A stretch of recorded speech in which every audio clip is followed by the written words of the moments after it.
Bases dropped, a new round of SDH AM, and we're stacked. We're stacked today. We're stacked tomorrow. So here's what we're going to do. Coming up in about 10 minutes, Will Palasczuk, play-by-play voice of Charlotte FC, is going to join us. I think Will had a late night, not quite as late as those of us here in Atlanta, but Will had a late night. We're going to talk about what happened with Charlotte FC. We got to talk about Big Pat. We got to talk about the All-Star game. We got to talk about what happened last night. We got to talk about what's going to happen this weekend involving Charlotte and Atlanta, the minty fresh rivalry, coming up in about 10 minutes. After that, it is the head coach of the North Carolina Courage U23s, Willie Davis. He's going to join us about 9:45, and it is the third USL-W League final in a row for the Courage U23s. And so we'll kind of recap the season. They're going up against an expansion team in Utah United. And so that is going to be in Provo on Saturday afternoon, actually Saturday night, 9 o'clock Eastern time. So USLW League Championship, third year in a row, the Courage U23s are in it. So we'll catch up with him, find out about the season, find out about all the players that came in to play with the Courage this year, find out about the season, W League in and of itself. Courage U23s, Utah United, at Utah United in Provo at BYU South Field, Saturday night. So we'll catch up with Coach Davis coming up about 1:45. Hour number 2 is the Power Hour. And in that, it is always our buddy Nino Torres from GOLTV coming in fully loaded to talk about everything going on in and around the planet. And our buddy Niko Moreno. And this is where the MLS discussion will come in, because with a midweek weekend, we got a lot to talk about, and then we got a lot to preview. And then we also have Atlanta United that we can kind of weave in and out of the whole discussion. And so big night for Will Riley, a 2-2 draw with Atlanta United and the Chicago Fire. So big night for Atlanta United on the comeback win. They get a point. They are 12 points out of a playoff spot right now. And we were doing the math in the full-time report last night. You got to average like 2.1, 2.2 points between now and the end of the season to get into the playoffs. So that's the challenge for Atlanta United right now. We are a week away from the opening of the summer transfer window. And so that's where a lot of folks are looking as well. But we got Charlotte coming to town, all the things. So we got a very, very busy show. Morning, Lokeville, morning, Alex. So without any further ado, let's go to the end and tell the end of the story, what happened last night with Atlanta United and with Chicago Fire. First off, it was an accidental Olympico by Philip Zinkernagel, made it 1-0. That was the score at the break. Atlanta United comes back second half. Alexei Miranchuk ties it up at 1. Here's the call. Mike and Jason, 92.9 The Game on the Odyssey app. Clear. And Chicago now countering 2v3 down the right wing. Good play. Bartek Schlieff dispossessing Zinkernagel. Taking it back up the near touchline. Slaloming into the attacking third left side. Square ball to the top of the arc. Almiron to Miranchuk, right side of the 18. He'll shoot off the post and in!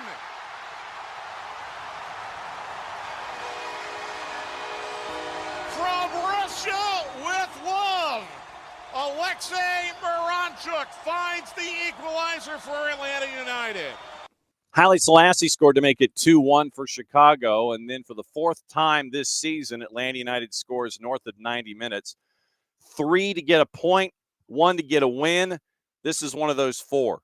Hometown, homegrown. Will Riley with the equalizer at 90+4. Once again, 92.9 The Game on the Odyssey app.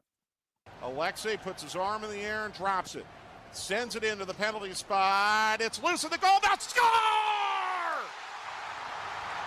Stabbed into the net by Will Riley. How about that for your first MLS goal? Chicago could not clear the corner, and Riley from inside the 6 with a slam dunk to maybe steal a point for Atlanta United. It was the stealing of a point for Atlanta United in that matchup. Riley, the corner comes in by Palasczuk, goes off a Chicago defender, I think off of Efren Morales inside the 6. Riley leaves his feet and slam dunks it past Chris Brady. Chicago looked like they were gassed for a lot of the second half as Atlanta continued to press and press and press. And so it ends up 2-2 draw. Teams 5, 6, 7, 8, and 9 did not help out Atlanta United last night when it came to chasing into the 9 slot. So once again, we mentioned the number of points between where Atlanta United is right now and the playoff picture. So you got 2 more home matches in a row before Leagues Cup pops up, and it is the matchup against Charlotte. It is the matchup against Seattle, and then you end up with Leagues Cup starting on the 29th. And so that is where things are involving Atlanta United in the East. 5, 6, 7, 8, and 9. Miami at 38 points. They still have 3 matches in hand. Orlando, the purple team, at 35. They've played 23, so Atlanta has a match in hand on them. 34 points to NYC, same number of matches. Red Bulls, who put 5 on the Revs last night, 33 points in 23 matches. Charlotte right now 32 points in 23 matches. And so once again, Chicago at 29, New England at 25, Toronto at 21. Big win for them last night going out to San Diego. And at a plus 600, as Jarrett and I were discussing, sure, at a plus 600, you're thinking no chance. It ends up with an early PK, and that was pretty much it. Early PK in the first half, 1-0 win for Toronto last night over San Diego. In San Diego, I got to listen to that one on the way home, and got to listen to Adrian Garcia Marquez on the call for SDFC. Atlanta right now at 20 points, 22 matches. They got some work to do. We mentioned the 12-point gap. Behind them, DC United at 19. They have played 1 more match. Montreal at 15 points.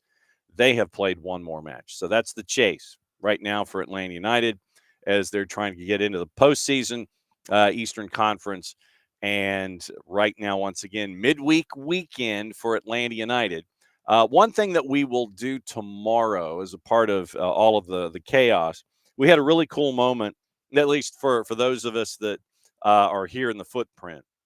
Just to remind you, Juan Hernandez is probably going to be joining us from the hotel in Stillwater, Oklahoma tomorrow morning at 9:15, breaking down everything Chattanooga FC as they're chasing after a WPSL title. They're in the Final Four this weekend. Hopefully catch up with our friends from Beyond Goals at 9:30. Try and catch up with our friends from Major League Soccer at 10. Get you ready for the weekend in hour number 2. So it was really, really cool. Across the board on a bunch of different fronts last night. All right, we are officially in a no dilly, no dally zone. And this is how this works.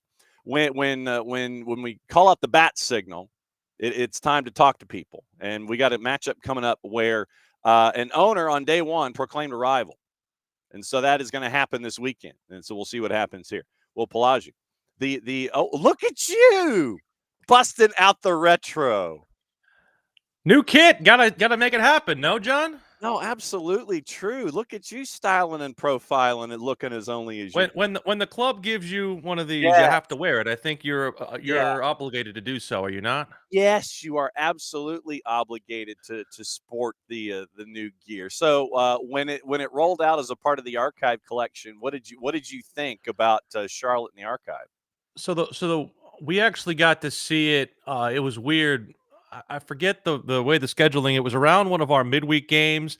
They were doing the photo shoot for the players in the building, and they basically said to us, "Hey, by the way, you might see the new kit.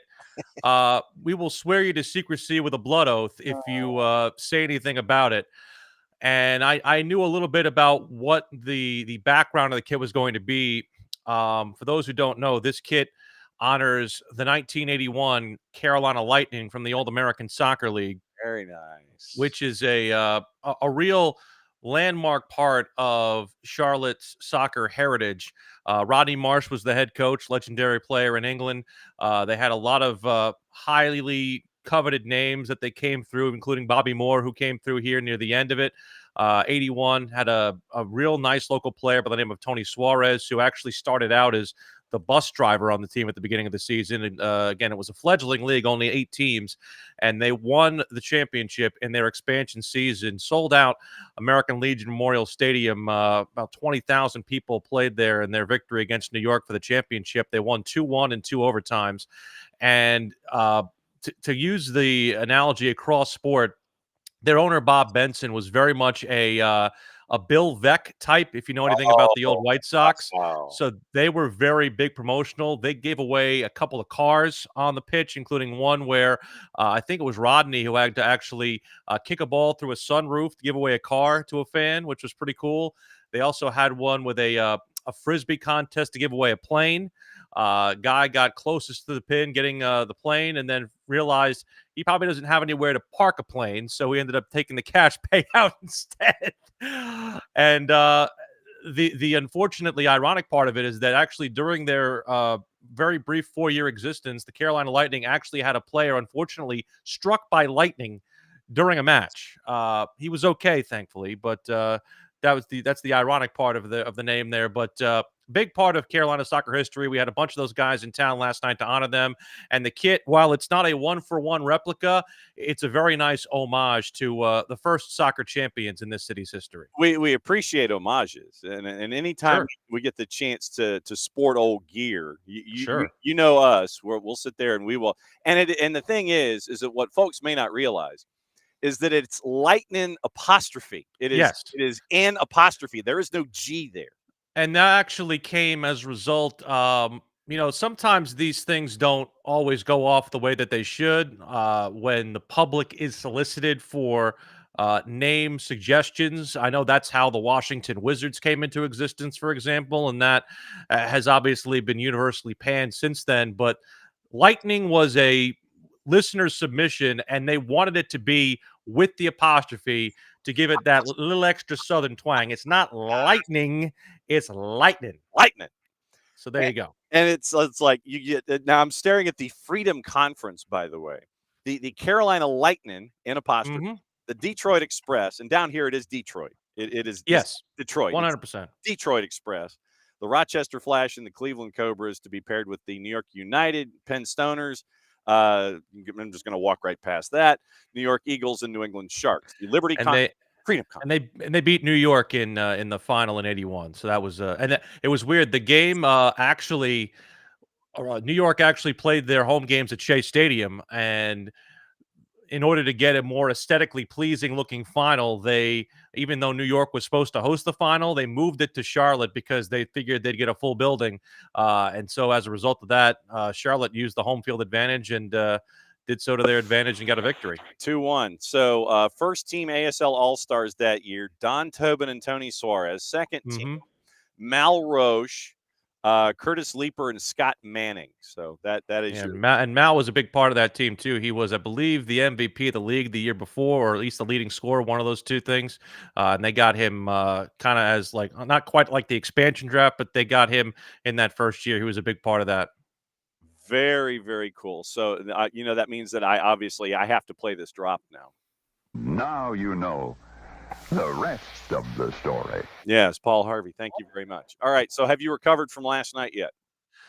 Well, we had a big day yesterday, fully, not just the unveiling of this kit, but we had a very nice celebration in the stadium on Wednesday morning to celebrate the MLS All-Star unveiling, which I know you'll probably ask about a little bit later. But between that kit unveiling and the game last night, it was a very long day, but a fruitful day in the end of it. 2-1 victory for us over DC United. It was not the prettiest game. And honestly, this is 2 in a row from Charlotte FC where they kind of got away with maybe playing with their food a little bit against an opponent. Although Dean Smith, after the game, called it one of their most comfortable victories, DC had literally, and I mean this sincerely, no interest in playing football last night. They were out there to get a point. They were out there to spectate a little bit. There were a couple of flashy moments. It's not like they didn't get forward a lot. And even after they went down in the latter part of the first half, they kind of got a little bit of a jolt. But at the same point in time, it was not a side that looked to be a menacing threat. Though, again, I think Charlotte let them back into the match a couple of different times. But according to what Dean said last night, he was happy with the way they performed in long periods and moments. We should have honestly had more than the 2 goals that we had. Pep Biel gets a brace, his first in MLS. Idan Tokumani had a couple of chances that were created by Kevin Vargas crosses. We had another on the doorstep from Brandon Cambridge, who came off the bench, that didn't necessarily pan out the way we wanted it to. But they get the victory, and I think at this point right now, that's really all Dean Smith wants to see. They want to see the results. They went through a run of stretches where, at least in his opinion, he felt they deserved more, particularly with the 10 games out of 12 road stretch they went through in May and June. But now it's a situation right now where you're at the point of the season where you can't really beg for style points. You just got to get results. They beat 2 teams in the leaner part of their schedule, New York City and DC United. And then, of course, the rivalry game this weekend where, as we like to say in sports, you throw out the records when the 2 rivals get together, Charlotte and Atlanta. I know that you guys probably talk about this a lot more. I still have no idea how you guys only have 20 points on the season. This is something you look at and say, all that talent over there. I understand a lot of the problems are on defense, but I still think, with as much talent as you guys have on there, you guys have a threat, and you got a good result last night. Chicago is a team we couldn't be able to figure out for whatever reason. Chicago beat us twice, and we were non-competitive in both contests, at least in the second half in the home contest, and then the first half against them at Soldier Field. So that's a result, nothing to sneeze at against Chicago in your building, getting the late equalizer from the youngster Will Riley. Yeah, considering that Chicago plays a boatload better on the road, they were 6-4-1 on the road heading into, or they were 6-4 heading into 6-5 heading into the matchup last night. They got their first draw last night at Mercedes-Benz. 2-4-4. They are at home, so it's like, get me away from the spaceship and I'll play on the road, and everything will be cool. You look at, DC, frankly, right now, without being Lassane in the membrane, they are truly a group that basically just wants to show up. They want the participation trophy, and it's like they want to check in, they want to check out, and they want to make sure that the bed is made in the hotel room, and that they don't unscrew the water and get charged for it right now. I think that's the approach at DC. Yeah, and the weirdest thing is, and my partner Anna Whitty made this very apt comment. We talk a lot about what Messi looks like, or sorry, with what Miami looks like without Messi. They still have talent on that side, but they play a completely different style without Lionel Messi.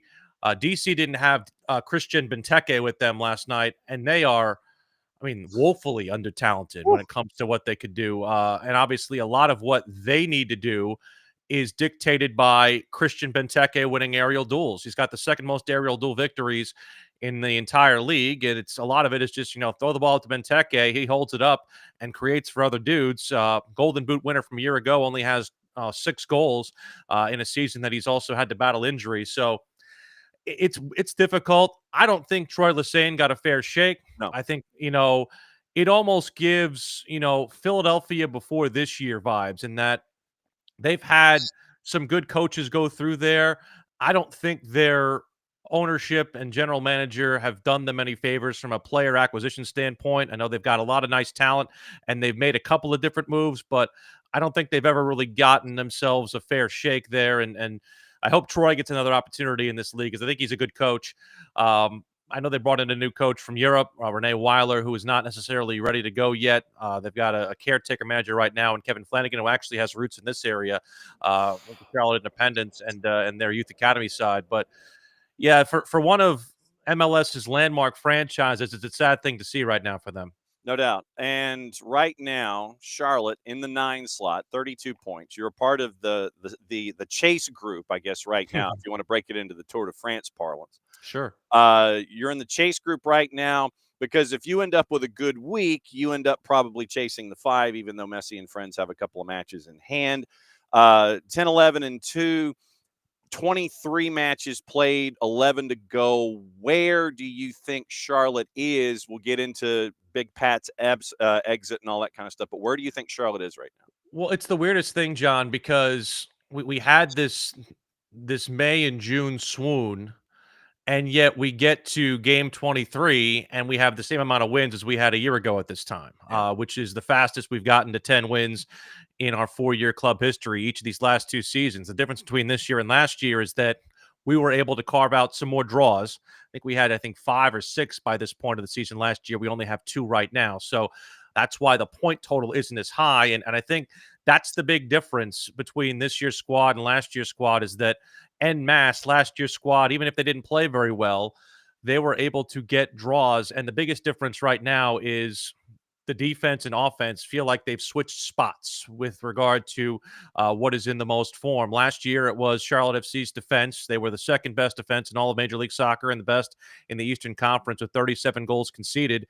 We've already conceded 37 goals through 23 games so far this year with 11 games left to play. So that gives you an idea. It's been a lot of individual errors. It's been a lot of guys not marking well or leaving too much space for attacking players.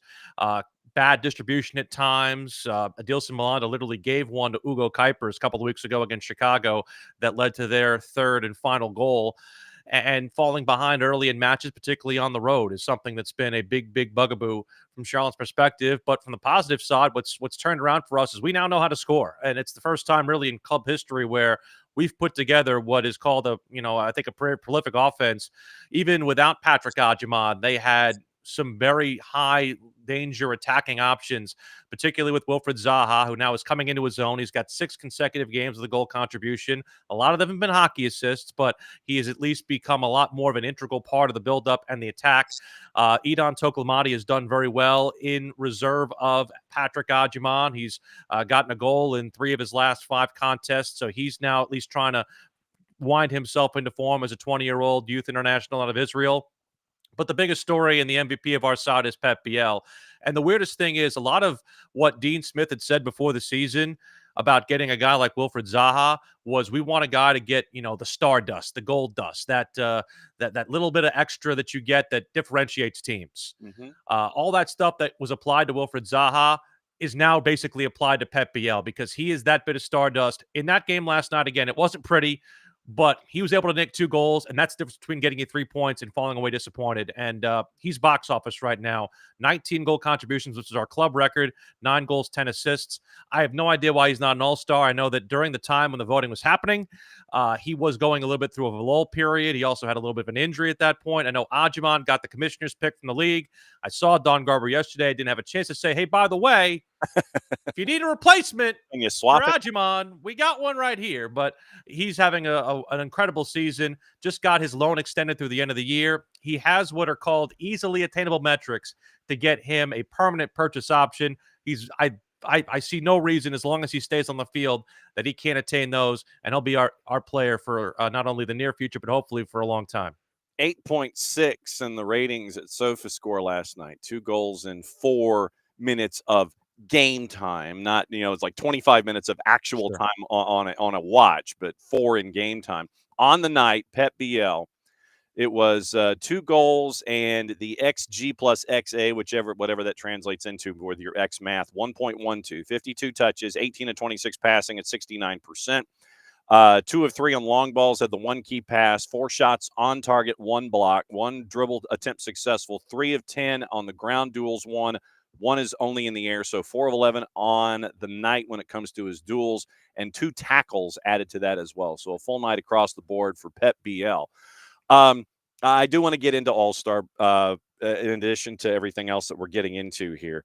But I know that the big news is the official transfer now of Big Pat to Derby County. And it was a bit of you want to call it a revelation or just something that kind of raised an eyebrow, was when Carol Walton mentioned in the release from Derby County that Adjumad had been playing with a lingering hernia issue. And I know that a lot of folks that are probably watching or listening probably just sat there and went, ah! But, I mean, for him to continue to play and manage through a hernia issue and give you the effort that he did speaks, I think, a lot to Pat, but also speaks a lot to, I mean, man, that's some rough stuff to go into at the top of the spear for you at Charlotte and still end up doing what he did. Well, I think it also puts his performances with Charlotte FC and with the U.S. men's national team into some context. Looking back now and thinking about it, he definitely was picking his spots more. And I think a lot of that, again, maybe was more about trying to mature himself. I think one of the things that Dean Smith had said was that he did a lot of thankless running during his time at Charlotte FC, and I think he wants more purposeful running. He said that about Idon Toklamati as well. Yeah. But maybe it's something where he was trying to play a little bit of a conservation game in making sure, hey, I'm not going to I'm not going to, just run for the sake of running, especially when it comes to an injury like that with a hernia that can be aggravated with overuse. Yeah. And honestly, I'm glad it didn't hold up the transfer. I'm glad that it seems like the number wasn't affected by that injury, but it is obviously something where it's a bittersweet moment. This is really the first player that has universal appeal that we have sold away from Charlotte FC. And I think that's the part of it that is somewhat hard to swallow for a lot of guys, just because of the fact that you look at his game over the course of the last 2 years, and we've really come to love him. He's somebody who we saw out of Eastern Connecticut, Rhode Island, part of our super draft class from legacy to the first team. And I think you've seen him grow. And it's the unfortunate thing about this league sometimes, John, because I think you want to identify with players. You want to feel like you have a guy for a long time and things of that nature. But, there's three different kinds of players in Major League Soccer. There's the guys you develop who you want to sell for a big fee. There's your club legend types like your Brant Bronicos, your Andrew Privets.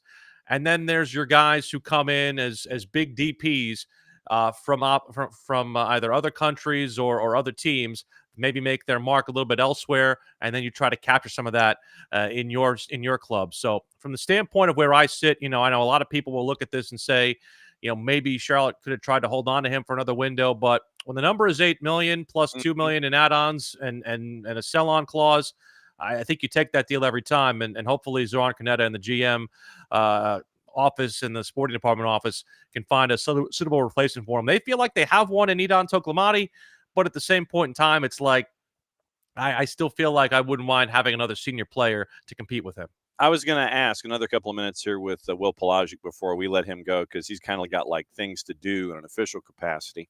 Sure. The obvious difference is physical stature involving Ajimong and Toklamati, but how are they similar and how are they different in your mind? So Pat's a bigger dude, obviously, right. But I think he gets his opportunities more with brute strength and just running ability, while Edon's a lot more technical on the ball. That's the thing I think that differentiates him from Patrick. He can score a different kind of goal than Ajimon can. Ajimon will, he'll do it with the strike. He'll do it, he's doing a lot more now in the air, which is a good thing for him. But a lot of this also is done via, perfectly placed service. I think Idon is one of those strikers who can create off his own. If you remember his first MLS goal, he basically created it on his own, basically with service to himself against Nashville. And it was something that was a real sight to behold. The way I said it in the broadcast was, what an introductory moment for Idon Toklamati. It was a great thing to see for him. But I think he's a little more technical on the ball. He's still, again, very, very raw, as is Ajimon for that matter. But I think it's something where you've got more stuff you can do with him. And I think that's the part of it. And he also can create for other guys.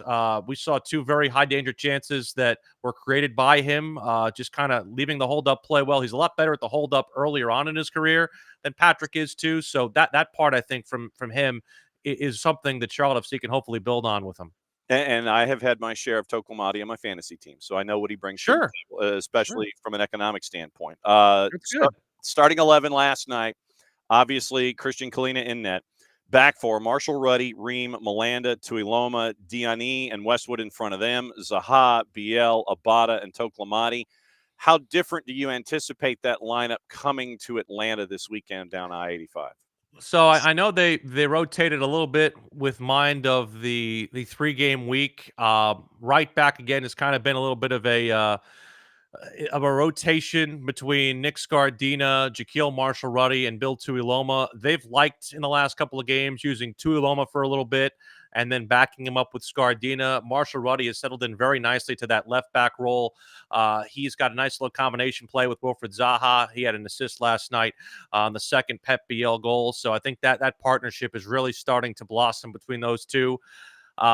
Nathan Byrne is still about, I would say, a week and a half, 2 weeks away, potentially from featuring in a match. According to what Dean Smith told us, he believes that Byrne will be back for the Leagues Cup, so he'll miss this match. But he's been coming back from a herniated disc in his back and disc replacement surgery, which is a very, very hard thing to go out and recover from in the middle of the season. But he looked good the other day. I saw him at training.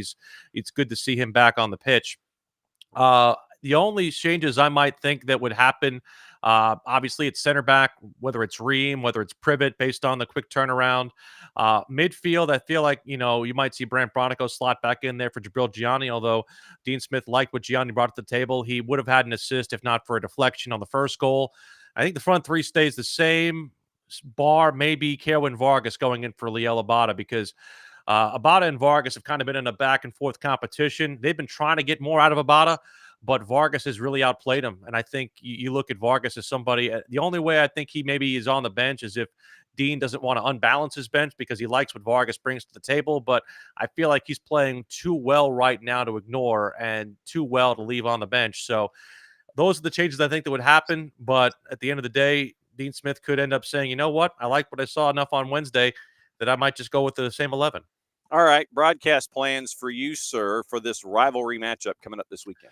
We'll be on the air at 7 o'clock. Anna Whitty and myself will have an interesting conversation with Don Garber, the MLS commissioner, after our conversation yesterday with him at the MLS All-Star unveiling. Look, I know that fans in Nashville and Cincinnati and St. Louis might feel some kind of way about us getting an All-Star game first, but we see the images every week when it comes to our home building and the atmosphere that we've created, and I give all the credit to the fans.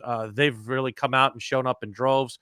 We had another 30-plus thousand crowd last night at the bank, and it was great to see for a midweek contest. And you know what? It's really great to see how much not only this city has embraced soccer, but also the region itself, the Southeast in total. I think it's a very big win for the Southeast. We had great crowds during Copa America last year and the Club World Cup this year. Obviously, the World Cup next year in Atlanta will be a lot of fun, and hopefully maybe we'll get something of the Women's World Cup here down the road, according to what Gianni Infantino maybe intonated towards us during the Club World Cup unveiling. But should be a lot of fun. We always love the Atlanta trip. It's obviously one of the big rivalries that we've had as part of our history. Looking forward to it, my friend. And are you going to wear your Lightning in apostrophe gear into the building on the weekend?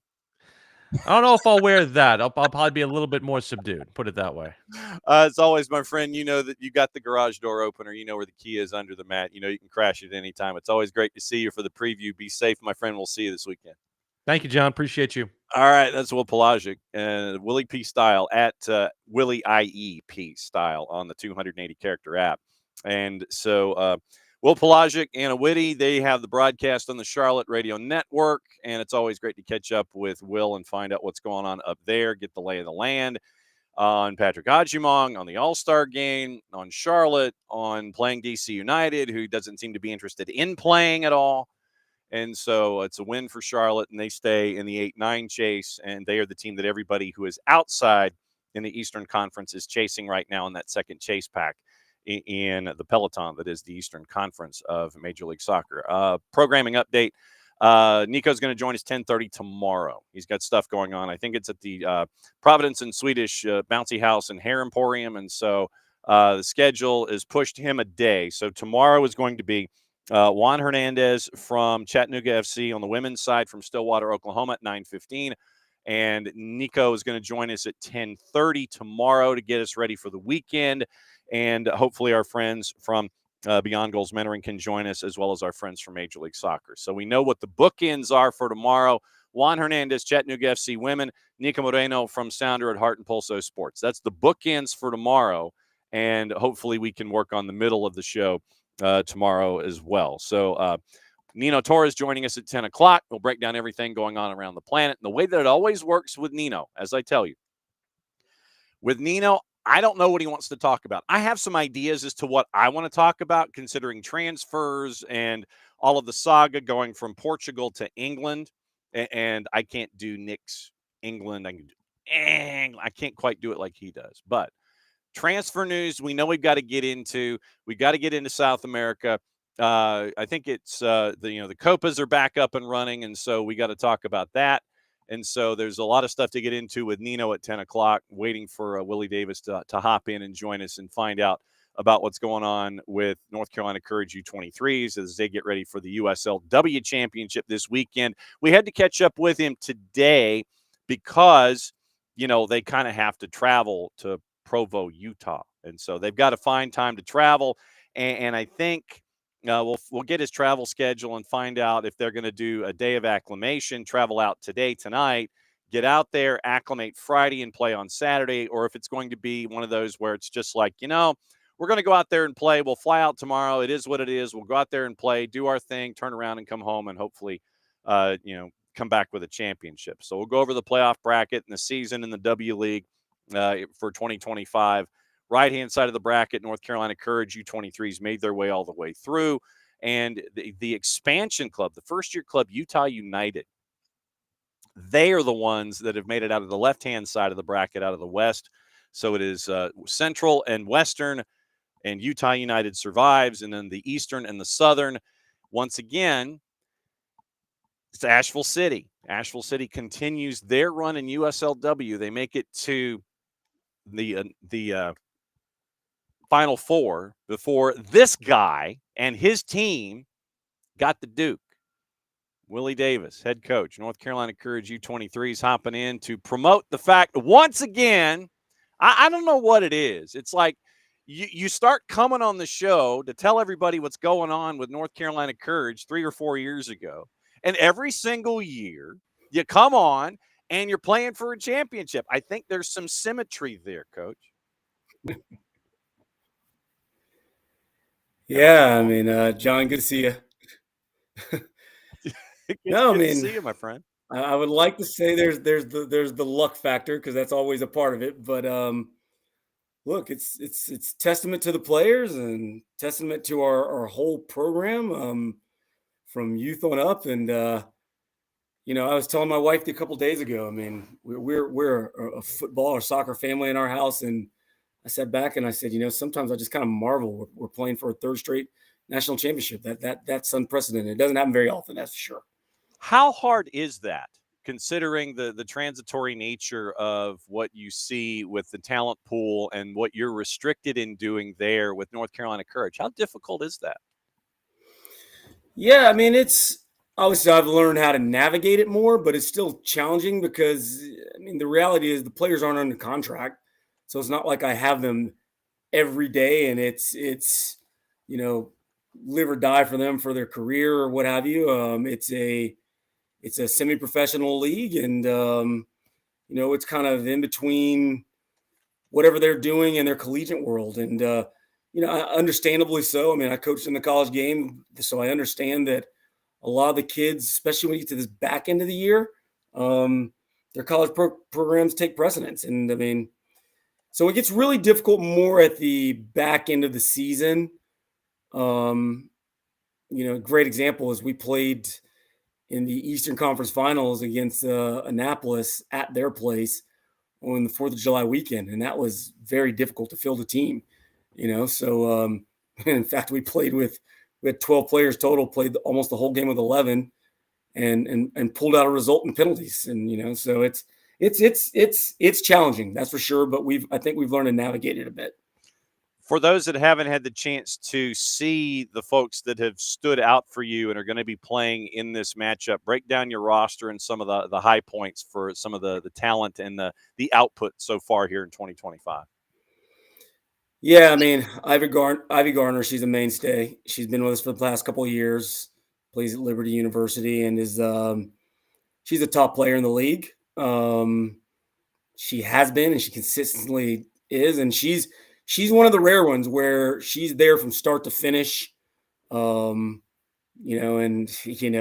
just not many off days for Ivy, and it's probably why she is the player that she is and the person that she is. But Ivy's been a big one, and she's, one of our team captains.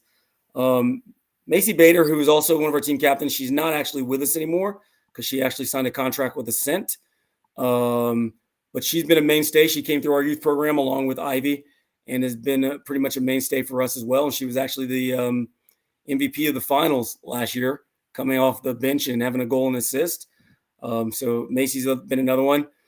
And then, some players that probably don't get the same accolades because they're not, I always joke with the kids, they're not attackers. They don't get the glory for scoring the goals. But Taylor Chisholm, who came to us 3 years ago from, she was an NC State kid at the time. She's transferred to Auburn. At the time she came in and she was a center back who was kind of fighting to prove that she could play for us and in those roles. And she had some really good center backs in her role. And, a couple things happened for her that allowed her to play a ton. And she's been a pillar for us in the back. So that's great. And then, I would kick myself if I didn't give a shout out to one of our youth keepers who's going to college this year, Lauren Zitt. Lauren is she's a young player, and she's had a meteoric rise. She was in our elite program like 2 years ago, jumped up to ECNL, then jumped up to Courage, all in a brief moment. And then I brought her in just to train with us this summer, and she's ended up being our number one keeper and has been fantastic. So yeah. And also one of the other names to add to this mix, at least recently, San Francisco Glens. They have made deep runs into USLW playoffs. Mia Minestrella, 5 goals in the 24 season, joined this summer. Semifinal match against Asheville, scores the equalizer off a set piece. So you have folks that want to come and play. I mean, because literally, look, last time I checked, going from San Francisco to Cary, that's not a bus ride.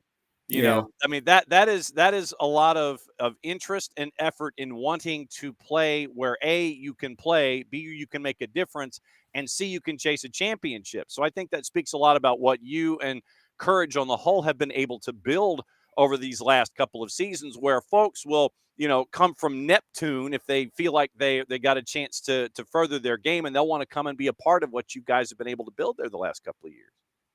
Yeah, I think, Mia's a great example. You're bringing her up. She's played for Glens. I know they were in the semifinals, I think, a couple of years ago. Mm-hmm. Mia's now a Duke kid, and she was in California for most of the summer. But when she's here, she's here. She's committed.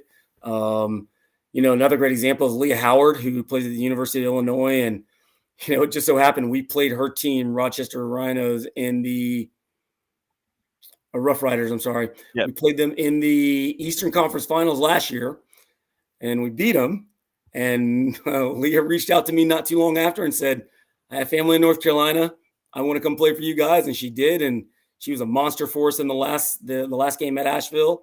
And then, just because you're in those lines, Lauren Montgomery, who's another one who's an Ole Miss kid and, lives in Virginia Beach and has committed to stay here all summer and play with our team and has been instrumental to what we've done.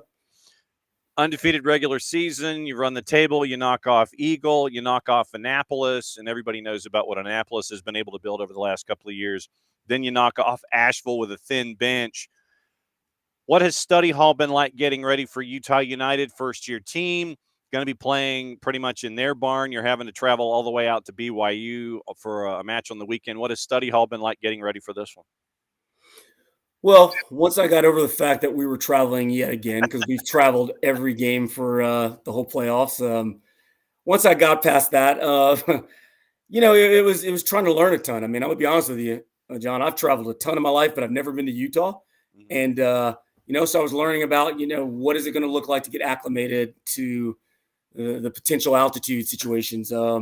What is Utah all about? I mean, Utah is – it's funny. I was just telling my daughter this a little while ago. Utah's a first-year team, but I don't hold much on that. Yeah. Because in our league, it really comes down to if you can get top players in a good system, then you can make a run. Utah is a great example. Last year, Colorado Storm, team we played in the finals, great example. I don't think it's about first year. I think it's about longevity, and, we've been lucky to have that part. But what we've done is, the first thing was obviously it's always film, video, talking to, any coaches that have played them recently. But, they played their most recent one against Minnesota Aurora, who's a top team in the USL each year. And then I don't look at the games where, they had some games where they had some really high score lines. I mean, I never look at those. I look at the games where the games were tighter, to kind of find out what their makeup is and just kind of go from there.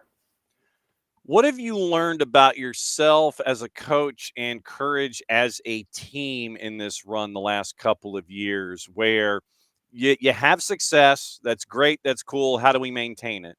Now that we're maintaining it, we know that folks are chasing after us and want to knock us off the perch. They want to take the battery and knock it off your shoulder and sit there and have that as a part of their dossier. Hey, we knocked off Courage. What have you learned about yourself as a coach, and what have you learned about Courage, and what has Courage learned about itself as a franchise the last couple of years?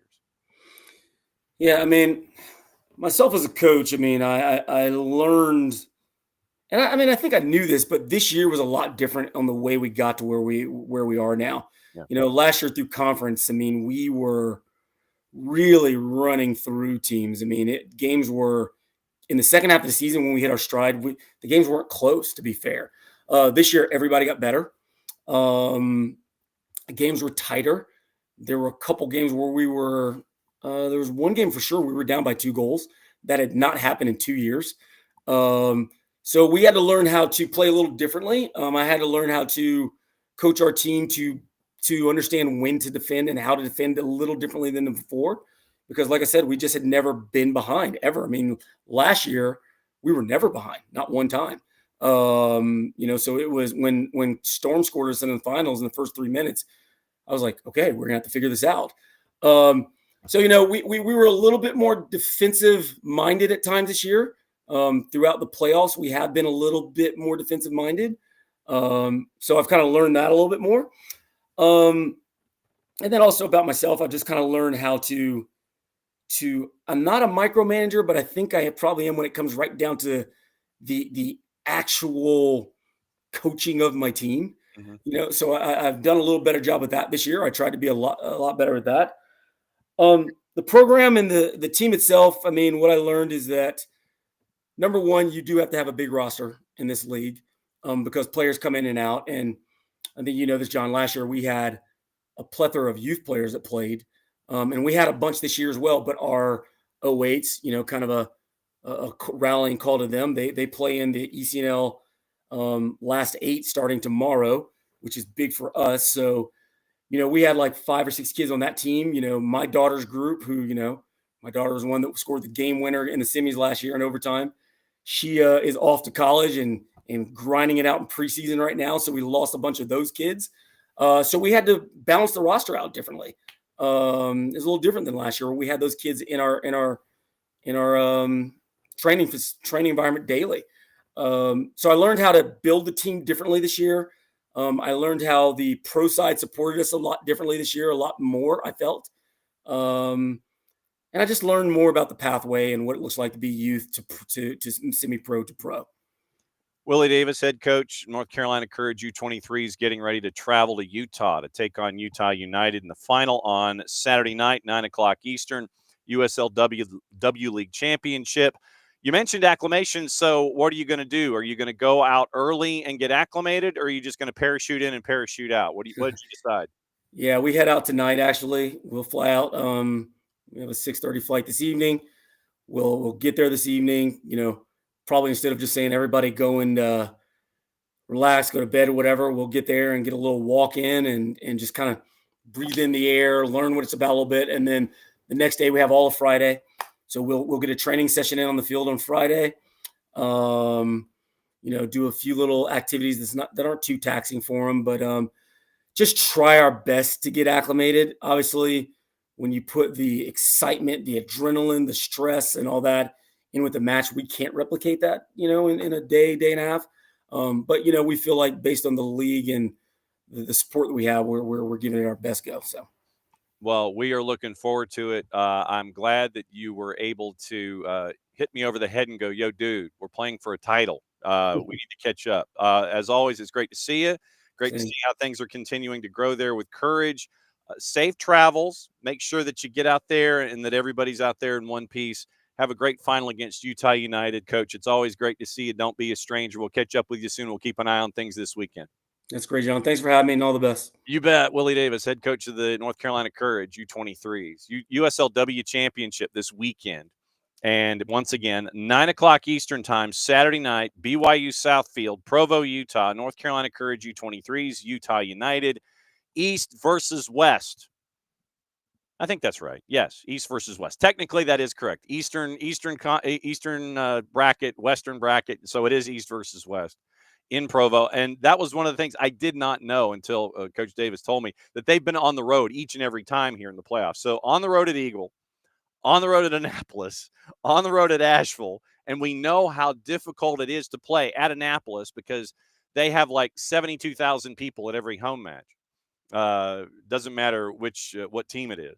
And then Asheville, you know how difficult an environment that is when it comes to playing, whether it's at UNCA or anywhere in Asheville. Asheville City, always traditionally a very, very tough team, very, very tough place to play. So having to persevere through Eagle, Annapolis, and Asheville to get to the final, where you're having to fly to Salt Lake and then drive to Provo, that's going to be tough. But looking forward to seeing it on Saturday night once again. USL-W League playoff bracket with North Carolina Courage taking on Utah United for the W League title here in 2025. Coming up in a couple of minutes, it is our friend from GOLTV, Nino Torres, and we have a bit of a surprise for him when it comes to his matchups and all the news that he has. Because once again, like I said, remember, when it comes to what he sends, I don't see it until we pop up. But yeah, we do have to talk transfers. We do have to talk about the news in Portugal. We do have to talk about aperturas and intermedios. I feel like Gru in Despicable Me, because when he sounds like that Steve Carell character from Despicable Me, intermedio. So that's it. And then once again, final half hour, we'll get into Atlanta United, get into what happened last night in Major League Soccer, go through the numbers and everything. Tomorrow, once again, Juan Hernandez batting leadoff from Stillwater, Oklahoma, for the WPSL Final Four as they chase after a championship. Then chasing after guests in the middle, 10:30, Niko Moreno, who usually is with us on Thursdays, is going to join us on Friday because of stuff going on. You had the late night last night for Seattle Sounders, and they are getting everything squared away. And so he has some things he has to do with Sound at Heart Pulso Sports and probably the Providence and Swedish Bouncy House and Candy Emporium. And so Nico's tomorrow. Nino's coming up in a couple of minutes. And we'll go over in the final half hour, we'll go over all of the transfer stuff, all your transfer updates. Rodrigo De Paul looks like he's getting closer and closer and closer to being with Messi and friends for a 4-year deal. Looks like the transfer fee is going to be about 15 million euro, and we'll see what happens there. And remember, we are a week away from the transfer window, the secondary transfer window kicking in for Major League Soccer. So we'll see what happens there with everybody who is interested in hitting the stacks when it comes to everything there. Morning, Abby. Morning, Pars. Morning, David. David said that he's sorry he was late. He was chasing a coyote off the property. Do I want to know about this? Do I want to know about chasing a coyote off the property? I'm hoping everyone that is under the David roof is okay, including the animals that might be a part of the David universe. But I'm hoping everybody's okay, and that they were chasing wolves, and that the wolves are okay, that they're out of your yard, and that everybody okay is at home as well. Morning, Alex. Morning, Lokeville as well. But yeah, chasing coyotes off of properties, I don't know how that happens, and I'm just hoping everybody's okay. It was great to see Dell last night. Dell brought a couple of friends from Cards HQ locally, and it was good to see Dell last night. Obviously, traffic kind of held him up a little bit. Color me shocked on a midweek, trying to get ready for everything going on at Mercedes-Benz Stadium. See, that never happens. Traffic in a midweek, trying to get everything squared away. That never happens, guaranteed. But yeah, it was great to see Dell. Great to see Dell share the Atlanta United experience with folks, and hopefully they come back and don't be strangers either when it comes to keeping an eye on everything here as well, here on SDH AM. Once again, remember that it's going to be a packed weekend. It's going to be packed because obviously we have all the championship games going on, all the different divisions, and Atlanta United, and the matchup with Charlotte, It'll be good to see everybody coming down from Charlotte to talk about the Minty Fresh rivalry. Man, we went through the archive outfits yesterday, and the more that I think about it, I really do like the Minnesota United homage to the old Minnesota Kicks jersey. I do like that. And then obviously when Seattle included the whale, the orca as a part of their anniversary outfit, and then obviously the San Jose Clash Earthquakes, lightning on white and all the different colors that were there. Those would be my top three, and we showed them all yesterday. But it was there are some Dallas Burn. You really can't go wrong with Dallas Burn, although I really was anticipating, and I'm probably not the only 12-year-old that anticipated this. Where's my Kansas City Wiz jersey to go with my Dallas Burn jersey? Come on, Adidas. Get your head out of your you-know-what. Where's my Wiz to go with my Burn? Beat 2, 3, 4. Alex, attendance better than he expected. 38,882 last night was what the number was announced at, and it filled in okay eventually. So 38,882, and it was to Alex's point. Midweek, you're trying to get into Mercedes-Benz in the heart of downtown, trying to sit there and go, you get in eventually. And so it did fill in very, very nicely. Like I said, we'll play the other hometown element that happened yesterday was Jessica Charman. And the fact that Jess got to call a match at home, I thought that was really cool. And so that to me was, once again, very, very cool that Jess got to do that. And it was cool to see where things continue to grow and evolve where that's concerned. Also, when you had, so it was Jess and Casey White got the call last night. And so it was really cool to hear that. And the boss, I don't know if anybody follows the boss on her social media, whether Facebook or otherwise. The boss had a conundrum last night. And it was a conundrum that a lot of us have in these situations, where you had Mike and Jason on one device, and then you're like, okay, well, how do I balance out the rest of this stuff? Well, the boss had two devices fired up. She had Mike and Jason on the iPad, and she had Casey White and Jess Charman on Apple TV. So that was the adventure from yesterday. And so apparently my differentiation with orcas are in the dolphin family, not whales. Okay. So you're asking me about things. All right. Yes, and absolutely true. Alex says most other MLS teams would bite their hand off for an attendance of 38,882 on a weekend. Very, very fortunate and very, very demonstrative of how things are when it comes to Major League Soccer here in the Southeast. All right, hour number 2. And traditionally, we know what this means. It means we go fully loaded. And we're going to bring in our buddy Nino Torres from GOLTV and find out. So he's wearing the sweatshirt, so I imagine it's probably in the 50s Fahrenheit down there this morning. Am I square? Yes, sir. Yes, sir. Yes, sir. Yellow soccer down here, fans. Johnny Nelson and everyone else. Appreciate it for having me here. And it's chilly for us. It's chilly here. This is our fall. This is our kind of hoodie season in Lima, Peru, man.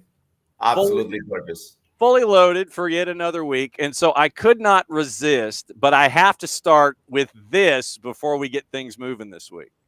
Is that it? Yeah, that's it, baby. That's the end of the show. That's the end of the Apertura here at the Monumental Stadium in Lima, Peru. And I cannot proclaim the University Reporters champions because they are the champions, sir. Winning this title one more time. Thank you so much for watching. My name is Nino Torres. I'll see you next time. Bye-bye. Take care. Thank you, Johnny, man. That was me. That was me. Yeah, it was. Yeah, when you're looking at a situation where a dear friend, and we talked about this at the tail end of last week, where you're having to call your club chasing after a championship, and you're having to do math. I swear to God, I had multiple devices going. I had Fanatis going so I could watch you on GOLTV.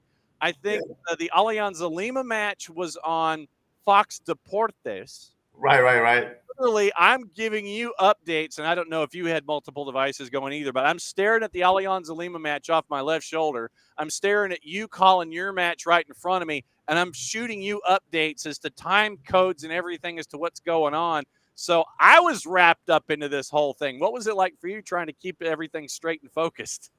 It was unbelievable. Every time that it's unusual, right? Because I usually have these kind of like last minute calls or going to the last game in tournaments in Uruguay, because we have that we switch screens, right? We got this game, we got that game going, this guy scores, you guys score, but not on this one. I gotta rely on you, and I gotta rely on my phone, and then rely on the updates coming from another devices in order to keep up with the scoreboard in the Alianza Lima game.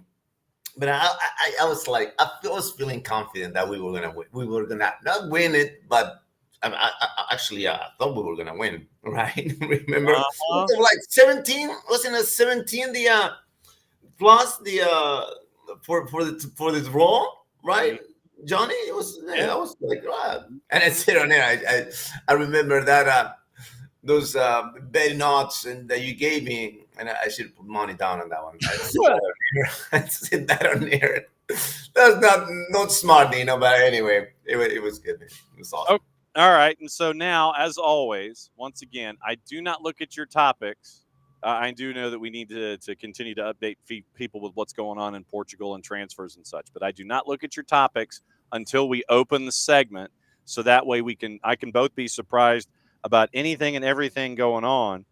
Alianza Lima. Okay, so Universitario won the Apertura but lost, and then Alianza Lima beat Gremio. So what's up with those two? Well, Alianza Lima, they beat Gremio last night in Lima, in Matute. They got 5 new signings, Alianza Lima, and they used two of the 5 that they just signed before this game. Wow. And they participated in the goal winner.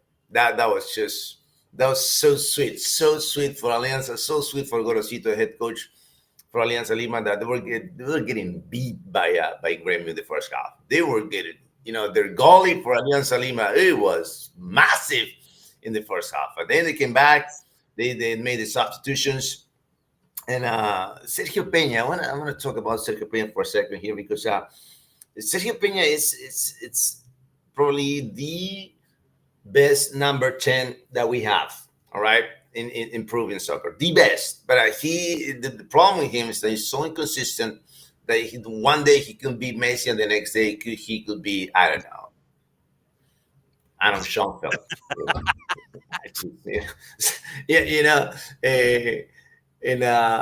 Well, last night he was the magician that Alianza Lima needs, and I really hope that they can go through him. I'm a Universitario fan, but I'm Peruvian, and I would love to see both clubs, the 2 biggest teams in Peru, advancing into the next round of the competitions in CONMEBOL.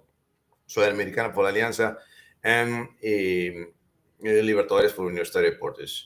They're massive, and I said it a couple of weeks ago. I don't know if a couple of weeks ago or not, but I rather in this 2-leg series. Usually, I would love to close the series at home, but against Brazilians, I rather 15 times more to open the series at home and then go fight over there. Because the pressure is different. It's a different scenario when you play in Brazil. It's a completely different scenario. You gotta get whatever you can out of them first, and then go and survive, hopefully, in Brazil. Mm-hmm. Yeah, Alianza Lima 2-0 winners over Gremio in the playoffs in the Copa Sudamericana. They were a plus 127 in the juice boxes last night. The other matchup, Once Caldas beat Bulo Bulo. They were minus 145, and they did that on the road today. Universidad de Chile taking on Guarani. They're a big favorite at a minus 263 at home. And then at Atletico Mineiro, plus 125 at the Bucaramanga, who's a plus 284. Those are your matchups today. Independiente del Valle won destroy Vasco yesterday. Yeah, we looked at IDV, and so you're staring at all that. And so you said Universitario won the Apertura but lost. We lost big time, man. Big time. Gian Ferrari, the president of Universitario Deportes, resigned yesterday. Resigned after probably the most successful management era for any club in Peru. And I'm not saying because I'm a Universitario fan. It's the facts are the facts, Johnny. I mean, he brought to life this team that it was destroyed financially. They were not in the Boa Vista ballpark. No, they were not there. But it was horrible, Johnny. There were the guys they cleaned the bathrooms and the stadium. They were not paid for months. Just to give you an idea, just get that idea, right? Not paying your guys to clean in the stadium, and he put everything in order, all the finances in order. We got surplus. We got $40 million in income last year. 40 million. All right. They paid the Peruvian IRS here, Sunat. They paid 30. What is in dollars? It's like $38 million in debt. They reduced the debt in $38 million. They pay that. Wow. It's still away because the whole debt is 150. Now it's 120 something, right? But still, almost a third of what they owed, they paid in 3 years. In 3 years. Yeah. So he resigned yesterday. He said he gotta give us an idea after they won the Apertura and the Monumental that he was not feeling backed up by the Peruvian IRS, because it's the Peruvian IRS who the one that nominates the administrator of the club, right? Because the team owes money. Yeah. And he was like kind of back and forth with these guys, and finally he said, enough is enough. I'm done. But there's something behind that story. We're gonna keep you posted on this story, because this is just the tip of the iceberg, brother. This is there's a lot more behind that resign from Gian Ferrari, and we'll see. The name that they're saying is Miguel Angel Torres, the next administrator. That's the name that has been leaked, right? And the guy is so prepared. Got an MBA, got a master's degree in sports management. He played for Universitario Deportes. He's a man of Universitario Deportes. But I don't know if he had that leadership, if he has that persona, that aura. Gian Ferrari, he was, you seen Gian Ferrari walking in, he was the king of Universitario. He was the actual king. And everybody loves him, right? Everybody loves him. Miguel Angel Torres doesn't have those shoulders. I don't know.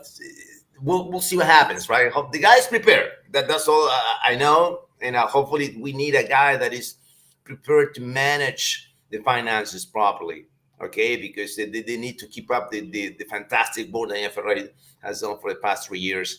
And it's not an easy task. It's not an easy task. So hopefully he gets it right. And but I want to keep you posted on this developing story of Gian Ferrari leaving, because I'm not feeling well. You don't leave like that, brother. You don't leave like that. But we'll see.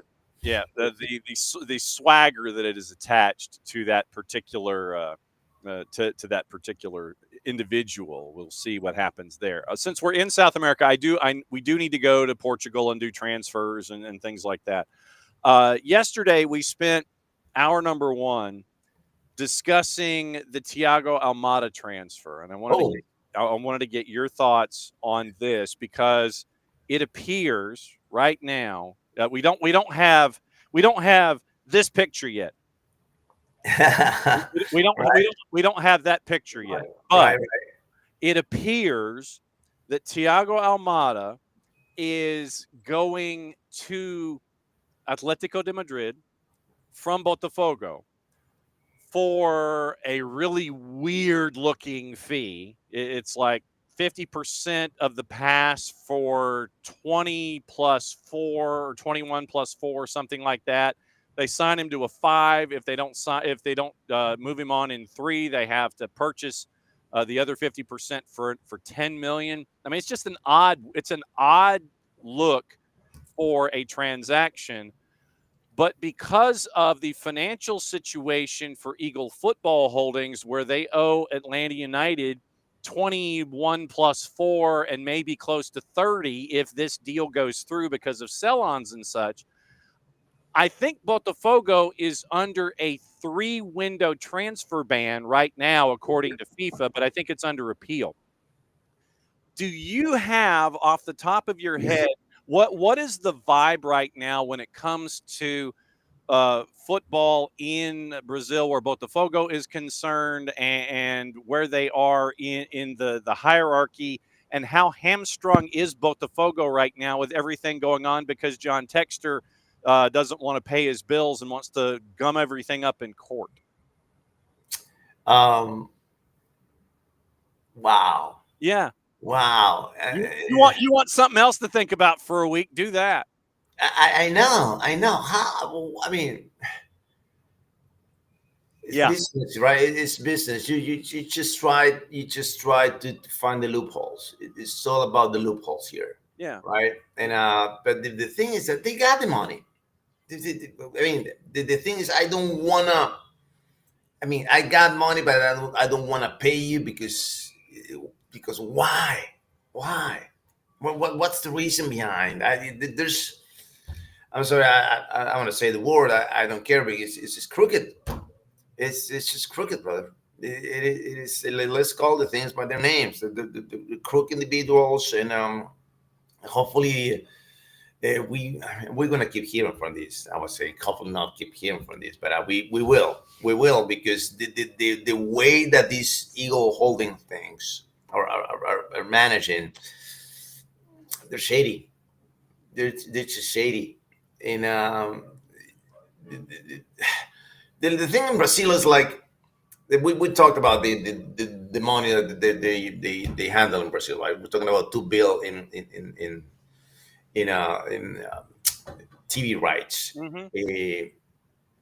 There's a stream of income coming steady into the arcs of the clubs. So how do you end up going to trying to find these loopholes in order to not to lose money when you got money coming in? I don't see the point, but I guess I'm just way too naive for this business operations that they got into Botafogo, man. I'm sorry, man. Yeah. So, I mean, and that was I just wanted to get I wanted to put that in your file for you to kind of follow along. Oh, yeah. Because FIFA ordered a summary judgment against Eagle on the transfer of Thiago Almada from Atlanta United to Eagle. And it's technically to Botafogo. It was $3 million at 5% and then $18 million at 5%. And John Textor and Eagle have appealed the judgment from FIFA. And so that's where they are right now. And so then, of course, John Textor and Eagle move Thiago Almada from Botafogo to Atletico Madrid, and they haven't paid Atlanta United any money. And so that's where I wanted to know. I don't know if the three transfer window ban is in effect because of the appeals process. I would imagine that it's not. But I just wanted to get your thoughts on how things are navigated in Brazil, and if you had any intel on how John Textor is received as the owner of Botafogo down there. I don't have that insight, no, but I can tell you this about when things go into FIFA, how they can turn out. Okay, so most of the times most of the times when we come to these transfer situations that the players going to another club and that they're owing money for the previous club, and usually FIFA on their judgments, they back up the players. It happened here, and I'm talking about a lower level. It happened here with Cauteruccio when he went from Independiente to Sporting Cristal. Okay. So Cauteruccio went to Sporting, okay, and because Independiente del Valle owe him money. The Independiente owe him money for the I think it's like 6 months or so, and his contract was ending on, was it last year? No, the year before, 25, 24, 23, December 23. Okay. December 23, he got contract with Independiente, but he hadn't been paid for the last 6 months.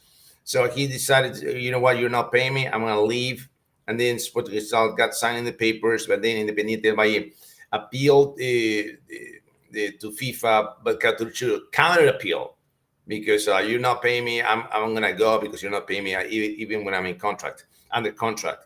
And then in the end, FIFA ruled for Cauteruccio and against Independiente. So it's not always the club that wins. Not always the club that wins. So they want to follow on this thing because the way the situation is going, they might end up favoring Thiago Almada, and maybe Eagle Holding is not that almighty. Okay, so they might have to pay the money to Atlanta United. So just keep on that track because I think that Thiago Almada might be and then be the winner of this whole thing. Yeah, right now, if the sell-on happens, if you get this picture, then you're looking at close to $30 million with the sell-on that would be owed Atlanta United by Eagle over Thiago Almada and various sections of his contract. So keep an eye on that. All right, let's go overseas. Topic number one before you move over. Oh, Boa Vista, you hurt so much. What is going on there? Like I don't know, but I mean, just I have a gut feeling. But go ahead. Oh, Boa Vista, yes. Right. Remember when we talked about Boa Vista not signing for the second division? Yeah. Yeah, not signing up for the second division, right? Yeah. Yeah. So they were demoted not to the third, not to the fourth, but to the fifth. Beer league. Wow. Fifth division in Portugal, brother. Wow. Fifth division. Wow. The situation is so bad in Boa Vista that remember I was saying that in Universitario we didn't used to pay the cleaners of the stadium. Yeah. Well, in Boa Vista they're not paying the electric bill for the stadium. I haven't paid the electric bill for the stadium for the last 3 months. So yeah, that's how the things in Boa Vista in Porto are going right now. We said this last year with the guys in the Two Tuesday podcast. And I remember Mikey D'Agostino saying, you know what, they deserve to go to the district leagues because the way that they're doing the finances in Boa Vista is so horrible that they deserve to be back to the districts, and that's what they are now. Wow, that's man, that's not cool. But that's what happens when you don't pay your bills. Just saying. Yeah. And then we get into the transfer fund. Woo! Giovanni Kenda and Jenny Katamo aren't going anywhere. In the meantime, U-Hauls are parked outside Jokeresh's house in Lisbon. No surprise there. Yeah, they see the movers. You know, they're cleaning out the house of Victor Jokeresh. It looks like the bonuses and the objectives and everything else is cleaning out. The path is sort of clear now with Victor going to Arsenal. But that's not the thing, you know. We talked about Gil Kenda. Remember that we said that Ruben was going to take him. No, instead he is going to wear the almighty number 7 jersey on his back for Sporting. Number 7. I know you don't like this guy, but okay, yeah, that's Cristiano's number. But anyway, And the number 10 is going to be where by Genicatamo. So we got the two wingers for another for 3 more years, Genicatamo and Gio Kenda. Things are going. I'm going to say this is crazy, insanely crazy. Prediction for Nino Damos. Repeat in Portugal from Sporting. Oh my God, Nino, you said it. Wow. You said it. Wow. I think they're going to repeat, brother. I think they will. Okay. And then the Benfica and Porto, they're gonna cry, but I think Sporting's gonna win it again. Repeat. Okay. It looks like latest rumors, Ousmane Diomande is being courted by Crystal Palace. Schulman, according to Tutto Mercato, is being pursued by Juve. And Ivanovic is another name that's out there. Ademar Chavez is going from FC Cincinnati and heading to Portugal. Joao Felix looks like he might be heading from Chelsea to Portugal. So business is picking up when it comes to the Liga de Portugal. Yes, sir. Yes, sir. Yes, sir. Okay. All right. You think the Hangover movie was epic? It was. It is. You have to see the unedited version. But you think the Hangover movie was epic? Question mark. All right, I'll bite. What's going on here? All right. So this is I came across this story that was so so wild. Mm. So there's back in 2004, right? FC Basel from Switzerland goes to Milan to play. You know, the what's the Champions League? Yeah, Champions League. Back in 2004. They're going to Inter Milan, going to San Siro. The fans went there. And what's this guy's name? Rolf Banto, right? He traveled with the team, with the Basel guys. You know, hey guys, I'm going to the restaurant. I used to use the restaurant here at San Siro. He got lost in the stadium, and you know they left him in there, right? The fans went back to Switzerland. But the guy ended up staying there for 11 years. 11 years, living on the streets up until an accident happened. And, this guy's from Switzerland. They ship him back. And after 11 years of living on the streets of Milan, because he went to a soccer game, he returned home homeless and hurt. Wow. That's crazy. 11 years displaced from home because of a soccer match. That is crazy. It is Liga 1 in Peru is starting the Clausura tomorrow. Yes. And I am staring at juice boxes for the weekend. And it is three matches tomorrow. And Alianza and Huancayo start things off at 4. Garcilaso and Los Chancas. That is at 8. And then you get to dial things up. So there's no rest for you. Basically, you win, and then the next weekend you get the 10 o'clock Eastern match against Unidos. Your massive favorite, by the way. Unidos is a plus 26-19. Yeah, Comerciantes Unidos. Yeah. But you are favored big in the opening day of the Clausura. Cajamarca, Melgar. It is 80 Tarna and Cienciano and Cusco and Alianza Lima. Lima's a dog, by the way, going to Cusco on Saturday. And then Sunday, Sporting Cristal, Alianza, Huánuco, Ayacucho, and Grau, and Juanpa, and JP the second and Sport Boys. Yeah, JP's the second college, right? That's the team from the president, Mr. Agustin Lozano. I mean, it's not his team, it's his wife's team. Yeah. Right? It's not his team, it's his wife's team. It's a different story. Mm-hmm. It's a different enterprise over there. But anyway, Johnny, I want to tell you, I forgot about something about the about Sporting. I just forgot about it. It just came back to me. It's so crucial also to share with you guys. Remember that we talked about the not having 6-footers strikers? Yeah. Right? Yeah. We got one. We got one from Alianza Lima. Victor Guzman, 19 years old, 6'2", 185. Okay. He got signed by Sporting Club. Wow. In Portugal, brother. I am so happy. I'm so happy. Hopefully the guy, please don't be a bust. Don't be a bust because you're over 6 foot. All right. So what are you calling this weekend? I'm off this weekend, Johnny. I'm off. Yeah, I'm off. Yeah. And it's so cool because I got mama home, so I got to take care of mama. So it's good. It's good for me. All right, just checking. But me. so then you're going to be kicked in. You're going to be with mama. So are you? Universitario Deportes here at home. I was going to say, are you and mom going to go to the Universidad de Deportes Comerciantes Unidos match? You guys going to go tomorrow night? No, we're not going because mama got surgery, brother. He broke her arm. Oh. Yeah, he brought it was bad, man. He got the nails and everything. It's bad, but yeah, she's good now. But she scared us for a second because I fell. Okay, you fell, all right. But then it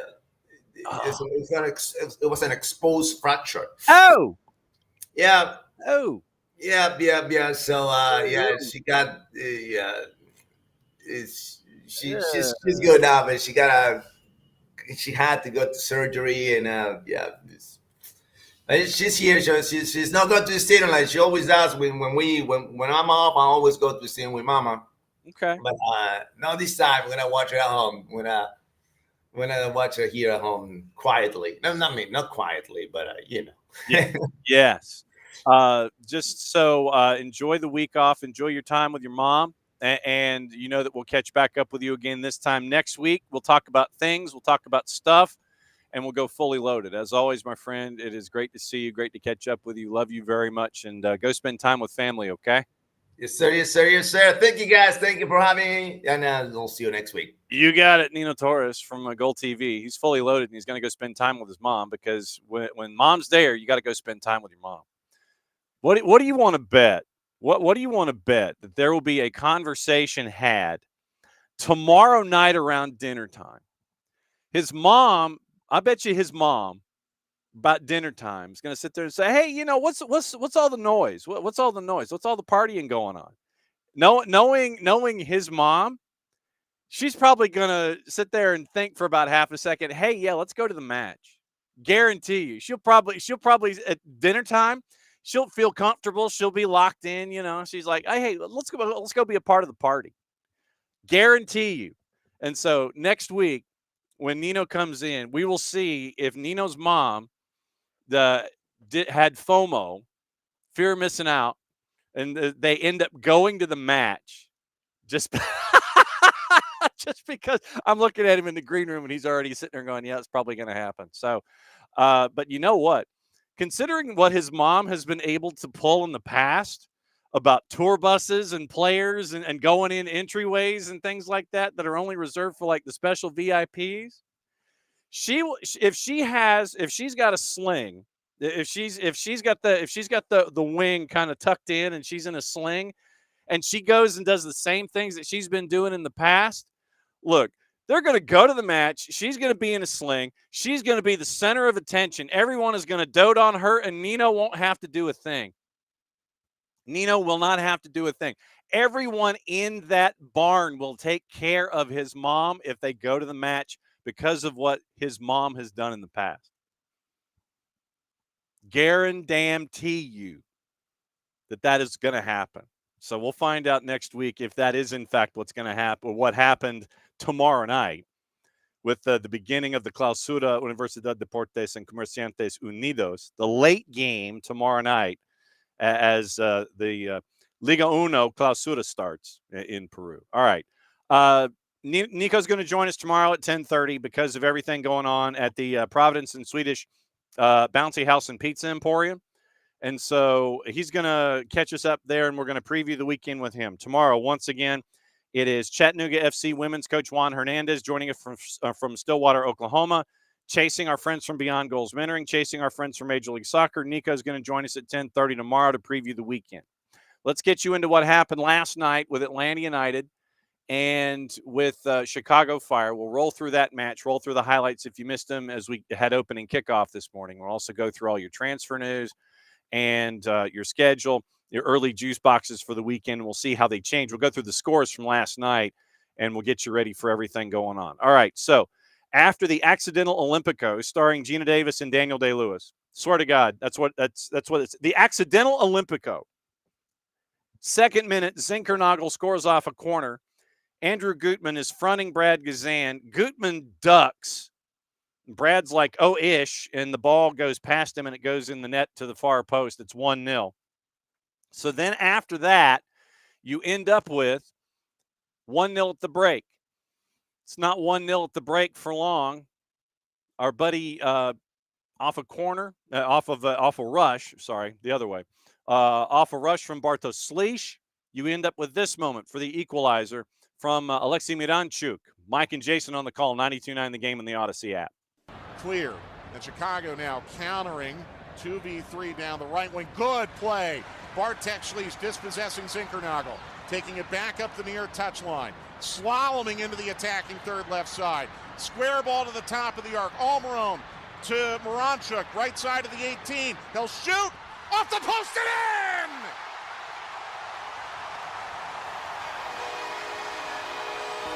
From Russia with love, Alexei Miranchuk finds the equalizer for Atlanta United.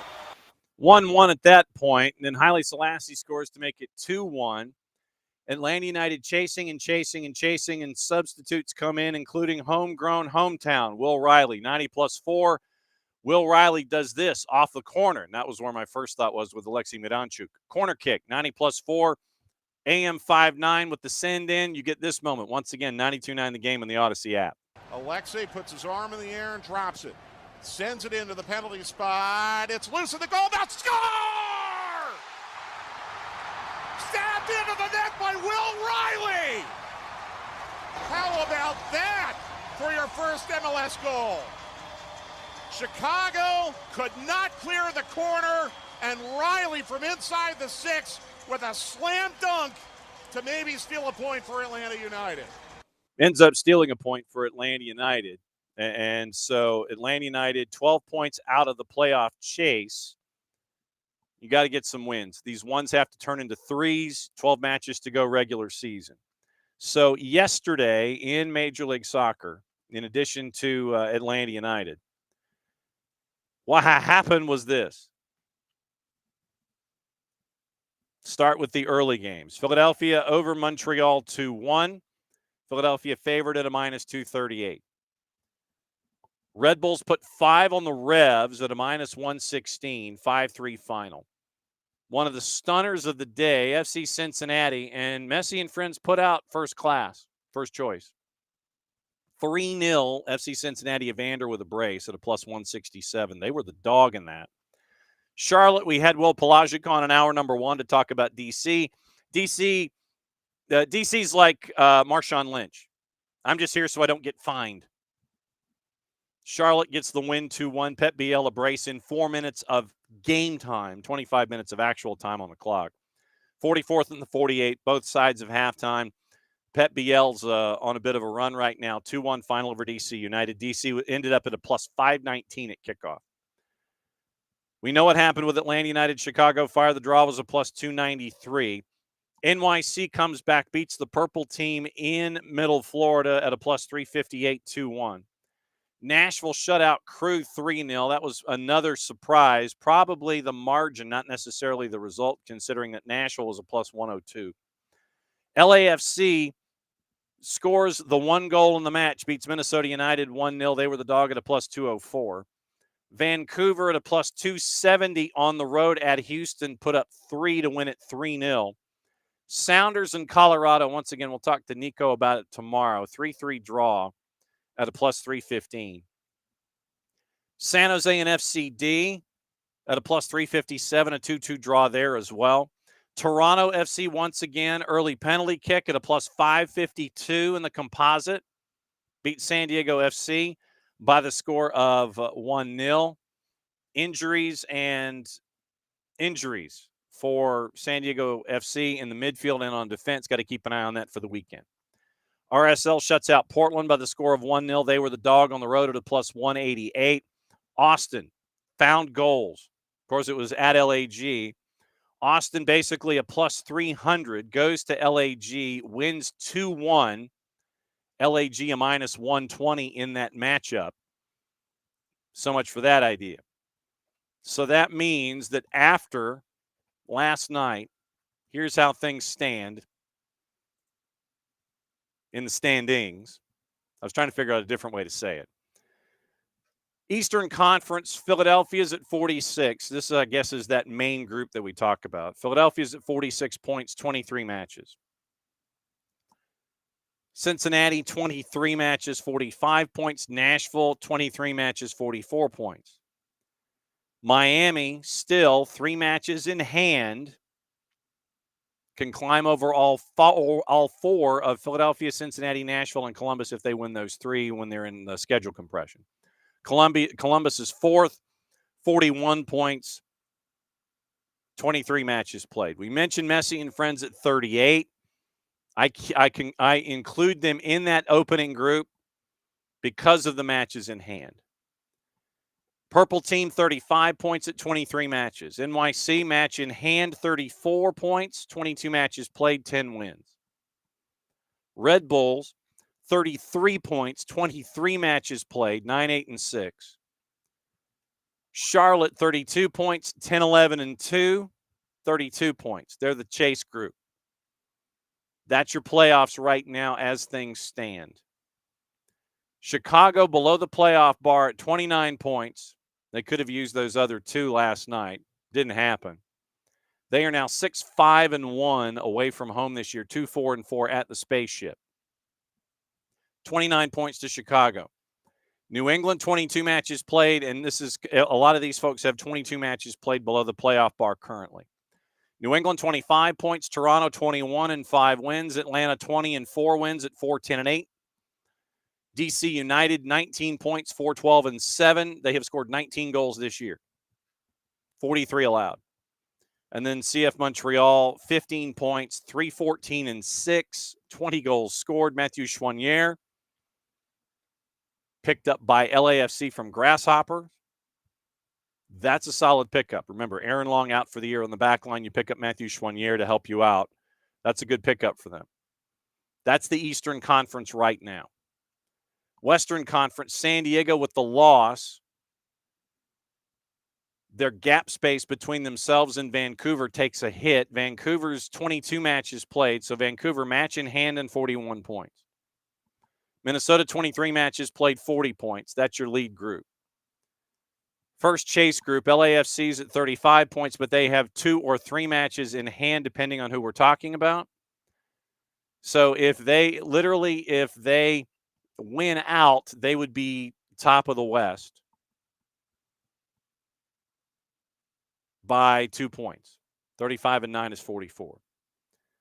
Seattle, 34 points. They are currently in 5th, 22 matches played. Portland, 33, 22 matches played. Colorado has already played 24. They have 10 matches to go in the regular season. They are at 30 points. Chase Group 2. Austin is the 8 at 30 points. They have scored 17 goals this season, 2 of them last night. Brandon Vasquez has 5 of the 15. He has 5 of the 17. 8-8-6 for Niko Estevez right now. San Jose is the 9. 23 matches played. 29 points. RSL, 28 points with the win. 22 matches. They're in 10th. Houston, 26 with 23 matches played. Sporting is 23 with 22 matches played. Dallas, 22 with 22 matches played. All Caps, 18 points, 22 matches played at 4-12-6. LAG, 15 points, 23 matches played, 3-14-6. They've given up 45 goals. They've scored 25. They are 0-8-4 away from home. That is the difference of having Ricky Puig and not having Ricky Puig. So that's what you're staring at with that group. And that's your standings after last night. A lot of love for Nino's mom in the Twitch pitch. Medical translation of pins in the bone versus Nino calling them nails. Yeah, it was an extra cringe. It absolutely was. Absolutely was. Yeah, and Derek, I know that the goals, the silly goals, maddening. You are not the only one. And Kefsi, yes, yeah. See, Mickey pass good. Derek, you are not in the minority opinion about playing the kids. That will be something that continues. We'll go over the Atlanta United stats in a sec, just to reinforce what a lot of folks are saying. Need to take more chances in the 18 versus risky passes they make at midfield. And David, that comes with patience sometimes. I think that you see that when they are losing patience with themselves or feel rushed, you see those passes, you see the longer passes.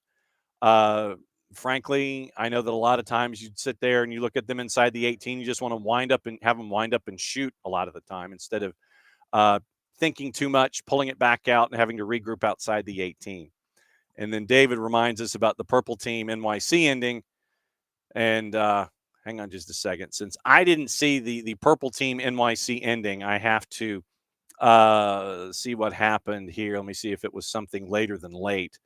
An OG in the 87th, and then Alonso Martinez at 90+1. 2 goals in 4 minutes.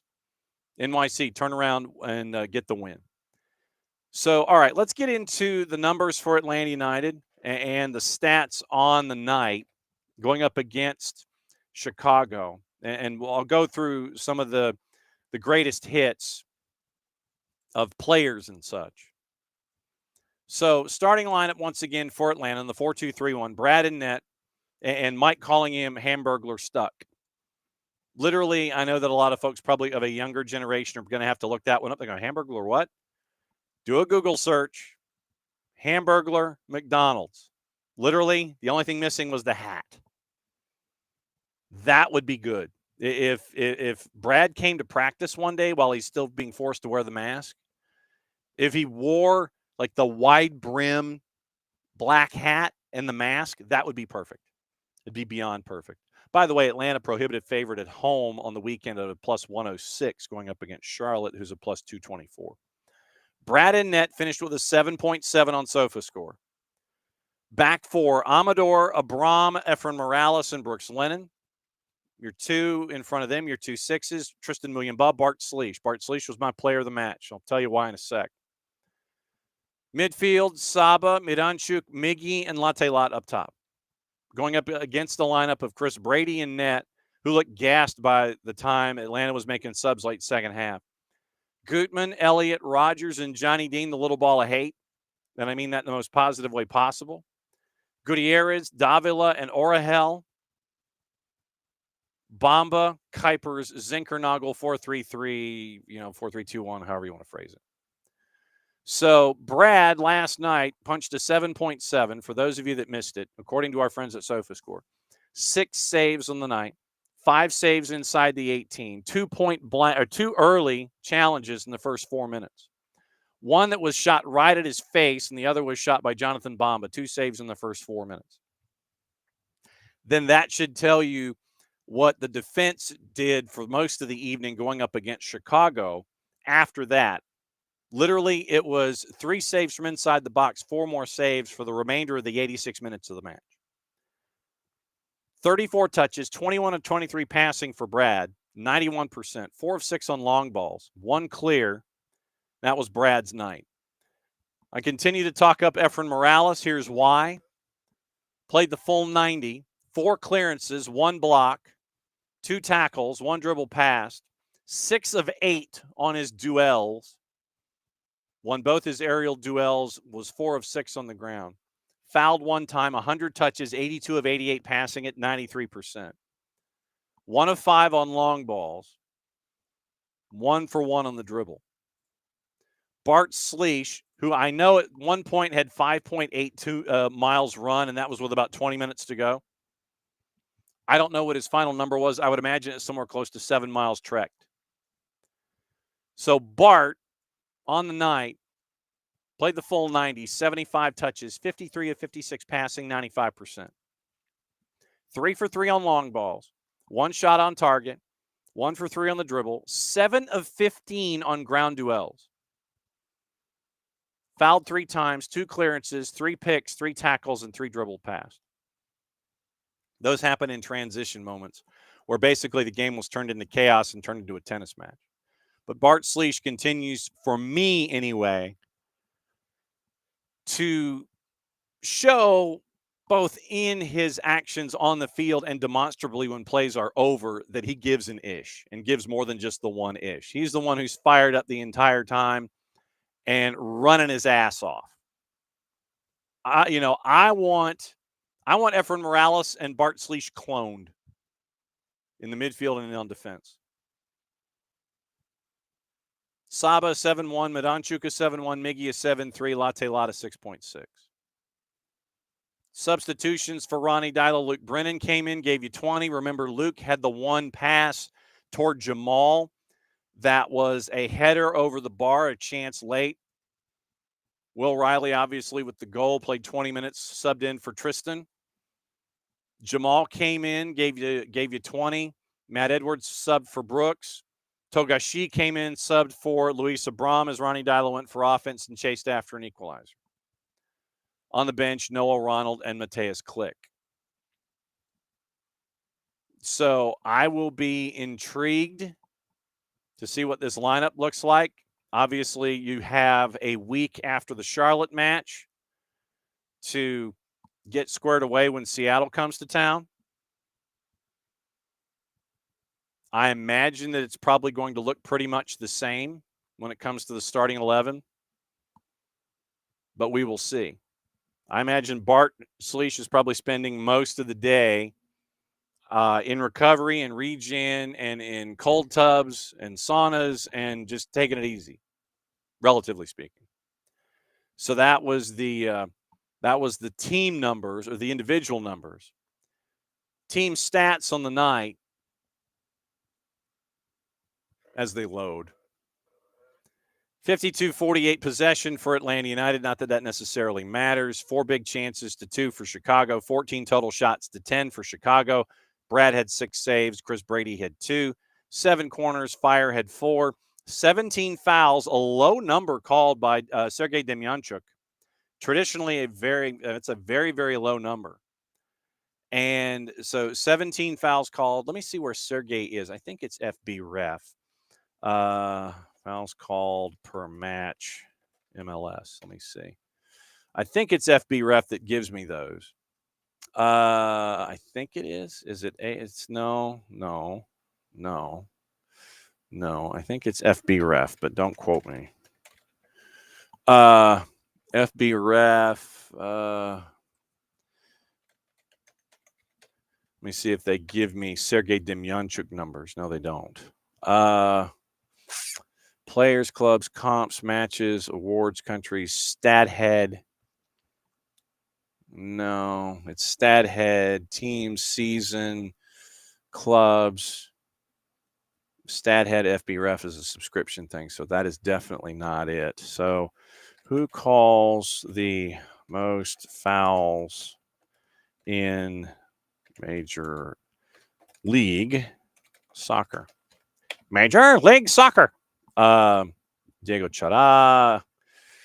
Most fouls committed. Analysis on MLS most fouled players. Most common fouls. I've got to find it, so it's not something that I swear I thought I had it bookmarked.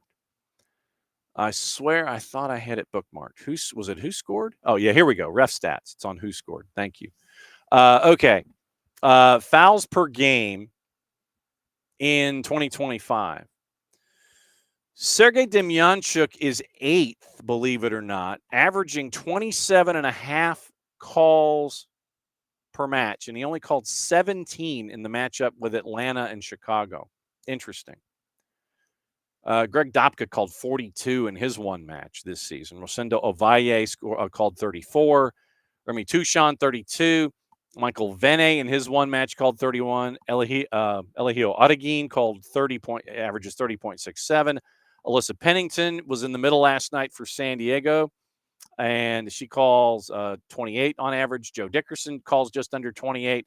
Demyanchuk is 8th at 27.5, but only called 17 last night. That's interesting.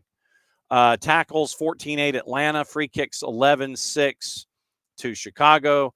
4 yellows on 17 fouls. That I also find interesting. So 4 cards on 17 fouls. 1 big chance scored each time. 3 big chances missed Chicago. Touches inside the 18, 25-12 Chicago. Fouled in the final third, Atlanta 2-1.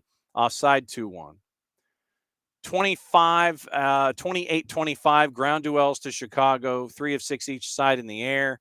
On the dribble, it was 10 of 17 for Chicago, 5 of 9 for Atlanta. Interceptions, 10-6 Chicago. Recoveries, 48 of 92 go to Chicago. 23 of 37 clearances go Chicago's way. 1 error leading to a shot goes to Chicago. We mentioned keeping and Brad's night that he had. Passes, final third entries, 70-44. Atlanta United had the edge. Passes in the final third, 101 compared to 100. And 24 more passes in the final third, yet they only completed 1 more pass. 22 of 36 long balls compared to 14 of 29. Crosses 2 for 20 compared to 2 of 7. So that's stuff to stare at and stuff to look at when it comes to Atlanta United going up against Chicago as they get ready for Charlotte. So remind me, it's who scored that gives the referee statistics. I've got it bookmarked, so hopefully I will remember in the future as to how that looks. But that's your quick numbers for all of that. Yeah, and David's like, some of the ref stats likely depend on assignments. Didn't think there was a lot of missed fouls. Also expected the Chicago player to get an envelope from the league for the late game flop. Absolutely. So we'll see. We'll see if on the Friday oopsie that there will be envelopes sent to the league office and such. So that's the rundown. All right, transfers and things and what to watch, where to watch it, how to watch it. We'll get into that today before we get out of here. We're catching up with Steve Cook as Atlanta United 2 gets ready for a trip to Carolina Core this weekend. We're catching up with him in about 20 minutes, and we'll have that as a part of our Tuesday coverage this weekend. Today, Euro quarterfinals, Copa Sudamericana on the BN. Universidad de Chile and Guarani is at 6. Bucaramanga, Atletico Bañeros at 8:30. You can get all the BNs at Fanatis, fntz.co/soccer down here. Helps them out, helps you out, helps us out, helps us all when it comes to the true degenerative nature of watching the matches all around the planet. And the only other matchup today is the other quarterfinal. This is the other thing that raised an eyebrow for me. Sweden and England quarterfinal today on Big FOX at 3 o'clock. The quarterfinals in the women's Euro are not on the same days. You don't have 2 and 2 or anything. They're literally sequential days. You have quarterfinals the next 2 days, 1 matchup, 4 consecutive days instead of 1 match or 4 matches 1 day or 2 matches 2 days. You literally have 1 match a day for 4 days in the quarterfinals. That to me struck me as weird. Sweden and England, by the way, quarterfinals on Big FOX at 3 o'clock. Now, gossip, rumor, and innuendo, what to watch, and we did the what to watch, where to watch it, how to watch it. Gossip, we'll go through all the different places and all the different dudes and all the different news that's out there. Manchester United's move for Brian Mbeumo stalled. Brentford's increased their asking price closer to £70 million, while United don't want to pay more than 65. Liverpool have also opened talks with Eintracht Frankfurt to sign Hugo Ekitike. Apparently, they have agreed to terms with Ekitike. They just need to figure out the club terms. Newcastle pushing ahead with their attempt to sign Ekitike in hopes of pairing him with Alexander Isak next year. Also, Villa, among the Premier League clubs, weighing up a move for Garnacho, 4-letter paper. United interested in Nicholas Jackson, as Villa and AC Milan also are monitoring his situation. Manchester United may look into a swap deal for Jackson, which means that Garnacho could be going to Chelsea. Keep an eye on that. Sunderland exploring a move to sign Granit Xhaka from Bayer Leverkusen. West Ham stepping up their pursuit of Marcus Tavernier. Everybody's going to Bournemouth. Bournemouth might be making a boatload of money. How do they reinvest it? That would be the biggest question for me. They're done very, very well at reinvesting and finding those gems that they can turn and sell for a boatload of money and make a boatload of profit. But how do you turn that money around? United have also held talks with the camp of Brighton defender Pervis Estupiñán for a potential transfer. Leeds have reached an agreement in principle for Hoffenheim midfielder Anton Stach. That's from our buddy Florian Plettenberg at Sky Germany. Inter Milan preparing an offer for Atalanta striker Ademola Lookman. That's from Gazzetta dello Sport. Bayern Munich offered £43 million plus 10% in add-ons and a 10% sell-on clause to Stuttgart for striker Nick Voltemade, but the bid was immediately rejected. Real Madrid are considering selling Vinicius Jr. unless the 25-year-old reduces his high salary demands. That's from Sport in Spain. Juve exploring the conditions of a potential deal for Marcus Rashford, who is also attracting interest from Barca. Everton have offered around £26 million to sign Juve midfielder Douglas Luiz, but Juve is demanding closer to 35, who they signed from Aston Villa for 42.4. There will be a test later on. Newcastle could move for Brentford's Johan Vissa if they fail to sign Hugo Ekitike this summer. Ipswich Town's captain Sam Morsey set to depart on a deal to Kuwait FC. Tractor Boys have also seen talks with Toluca and midfielder Marcel Ruiz fall through after he withdrew from discussions to stay with the Mexican side. Wrexham have completed a deal for Empoli left-back Liberato Casace to join the Welsh side for a reported fee of around $2.16 million plus bonuses. And Bolton are interested in signing North Macedonia striker David Tashevsky following his departure from SK Austria Klagenfurt. But you'll have clubs in the championship chasing after him.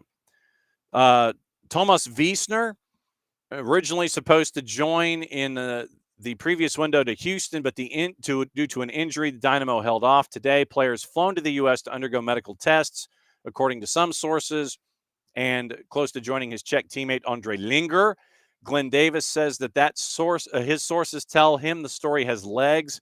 Coming off knee surgery in April, one suspects a signing for down the road. Taking a risk on an injured player comes at a lower cost. So keep an eye on that signing for Houston Dynamo. Let's take a peek at what our buddy Ben Jacobs has to say, and we'll take the tour of all the other news before we get out of here. Liverpool have already agreed to terms with Hugo Ekitike. Liverpool now in talks with Frankfurt after making a £70 million plus verbal offer. Strong relationship with Frankfurt, deal possible for between 75 and 80. Clubs are discussing structure. That's according to Alex Crook. Manchester United have made the third 65+5 bid for Mbumo as of an hour ago, according to David Ornstein. Manchester United is optimistic, added urgency today as clubs are moving for Vissa. And apparently that is the final deal, a final bid for Manchester United, according to Jacobs, for Vissa. Liverpool agreed on a 6-year deal with Ekitike. Once again, the agreement's in excess of 70, but we now know it's a 6 that they can budget out if it sticks that way. Newcastle has Vissa on their radar. 50 million plus evaluation in pounds can extend Vissa's contract until 27 to protect his value. Once again, protecting an asset. That's why you sign them for the lengths you do, so you can defer the cost over X number of years. Genoa 19-year-old winger Seydou Fini attracting interest from Coventry, Watford, and West Brom from around £3 to £5 million. Yesterday, Alex Oxlade-Chamberlain has Besiktas contract terminated by mutual consent. Southampton, Arsenal, and Liverpool midfielder wants to find a new club in England going forward. So let's see what else David Ornstein has to say. If there are any other things from Ornstein on the day, let's go back up top. There we go. Let's see. Ekitike, Vissa. All agreements signed between Liverpool and Arsenal for a world record £1.1 million transfer of Canadian forward Olivia Smith. Personal terms agreed. Megan Faringa with the write-up over at the Athletic. So keeping an eye on that. So Ornstein has spending a lot of his time in writing and words on Mbumo. And so we'll see what it looks like there. Besiktas withdraw an offer to free agent Kyle Walker-Peters. Villa has agreed to a deal to sign defender Modou Kebasisse from Lusk. The 19-year-old will come on loan for the upcoming season. Junior Firpo rejoins Betis after a Leeds exit. And we mentioned Will Wright yesterday for Liverpool for Arsenal from Salford City. So keep an eye on that as well. Let's tour the papers and let you know what else we've got going on and see if we're going to miss any stories. Once again, you got the Women's Euro coming up later today. Let's see. You got WAFCON going on. Remember, that's up on the BNs. Okay, so here we go. This is something that we probably should talk about before we get out of here. Ed Aaron's over at The Guardian. Steve Parrish, yes, and today is Car Flag Day at Napa and Marietta North Cobb Parkway in East Cobb on East Cobb Drive. Steve Parrish blames Nottingham Forest for Crystal Palace's Europa League demotion. Steve Parrish has suggested Nottingham Forest are to blame, confirmed the FA Cup winners will appeal to the Court of Arbitration for Sport over UEFA's decision. Body ruled last week Palace had breached their multi-club ownership rules. Forest expected to be promoted to Europa in their place. It was revealed last month Forest had written to UEFA to raise concerns Palace could be in breach of regulations that bar clubs with the same owner from competing in the same competition if an individual or ownership group is considered to have decisive influence over more than one of those clubs. So Steve Parrish is saying that Nottingham Forest narked. UEFA deemed that a move by Palace's biggest shareholder, John Textor, to sell his stake to Woody Johnson had come too late despite completion of the deal now being imminent. Evangelinas Marinakis placed his shares into a blind trust, did so before March 1st. UEFA rejected Textor's attempts to do the same after he missed the March 1st deadline. Parrish, asked by Gary Lineker on the Rest is Football podcast whether Forest played a part in Palace being demoted, said, quote, yes. We were told that, and I think it's been made public. These things seem to be played out in public. There doesn't seem to be a lot of confidentiality that comes out of certain organizations, but we're led to believe that's the issue. If there wasn't somebody that wanted to get in as a consequence, then there wouldn't be a problem. People have got to look at themselves. Some people will say it's fine. Some people will say it's not. I really don't have control of that. I only have control of the arguments we put forward to UEFA, end quote. Forrest declined to comment, obviously. Parrish said he was very hopeful of winning the appeal at CAS, which he expects to take place before the end of the month. So basically, Steve Parrish said that Nottingham Forest narked before the deadline. There was one other thing about something being lost in an email. Hang on just a second. Let me see if I can find it from yesterday afternoon. Hang on. Where is it? Okay, so here we go. Alan Smith at the Mirror. Steve Parrish said that Crystal Palace missed several emails from UEFA about a rule change in January because it was sent to a generic address. Alan Smith says, except that the address is also the only one listed in the Premier League handbook supplied to stakeholders every season. So at the Mirror, failed to see multiple emails about the placing their shares in a blind trust sent to the club's general email address. Eagles chairman Steve Parrish said the memo was not sent to any individual at the club, and he's never received a single direct message from the governing body in 15 years at Selhurst Park. Parrish, in a long and passionate interview, believes UEFA probably would have found a way to accommodate a bigger club that had faced the same predicament, but while the Palace boss appeared to blame UEFA for their poor communication, instead indicated clubs simply failed to see notifications in January. That despite them being sent to the only email that we talked about, circulated to stakeholders. Telling Sky, I do think we're not in UEFA's orbit. There isn't a group that represents clubs like us at UEFA. In 15 years, I've never had an email from UEFA, not one. They sent a notification that this rule change was coming to info@cpfc.co.uk. Nobody saw it, so they kept sending it again and again and again. This was in January. Notwithstanding the fact that even if I'd received it, what could I have done? I couldn't make somebody do it. They passed this rule, so there was nothing we could do. They passed the rule to solve a problem that was caused by other clubs in other seasons. We just got inadvertently caught up in it. Maybe they're getting pressure from other clubs. We've been led to believe. I don't know. That's what we've been told. And for some reason, they can't seem to find a way out of it. I think it's just dreadful for football, end quote. UEFA confirmed last week Palace would be demoted to Conference League because Textor owned a 43% stake in the Eagles, majority owner of Lyon, who've qualified for Europa. FA Cup winners argue Textor has no direct influence. Remember, we got into this discussion earlier this week on club operations, but he did miss the March 1 blind trust deadline imposed by UEFA. So, there you go. So that's the latest. involving Steve Parrish and emails and such. Tomorrow, once again, we have Juan Hernandez, head coach of the Chattanooga FC women's team, joining us from Stillwater, Oklahoma. Probably having breakfast or waiting for breakfast after we're done. Then we'll have Niko Moreno joining us at 10:30, efforting folks in the middle, our friends from Beyond Goals, and our friends from Major League Soccer to preview the weekend. So we've got our beginning, we've got our end, we're working on the middle tomorrow. Thanks to our buddy Nino Torres. Thanks to Willie Davis. USLW Championship coming up this weekend in Utah. North Carolina Courage U23s and Utah United. Will Palasczuk, Willie P. Style talked about Charlotte and DC United getting ready for Charlotte FC and Atlanta United. Charlotte is a definitive underdog in this matchup coming up here this weekend. As always, once again, do not forget Car Flag Day, Napa, Marietta, North Cobb Parkway, East Cobb on East Cobb Drive. Go get your car flags. Show your support for the for Atlanta United and the 5 stripes and the 17s. Oh no, that's right. The MARTA wardrobe's coming out today. New swag alert, and we'll see what it looks like. And I'm probably going to the poorhouse and busting out the plastic. We'll probably end up wearing it on Saturday. All right, that's it for another go-round of SDH AM. Thanks for dropping by, as you always do. See you in less than 22, since it is the end of the show. Means we get to do this. Play it safe, everybody. We'll see you tomorrow.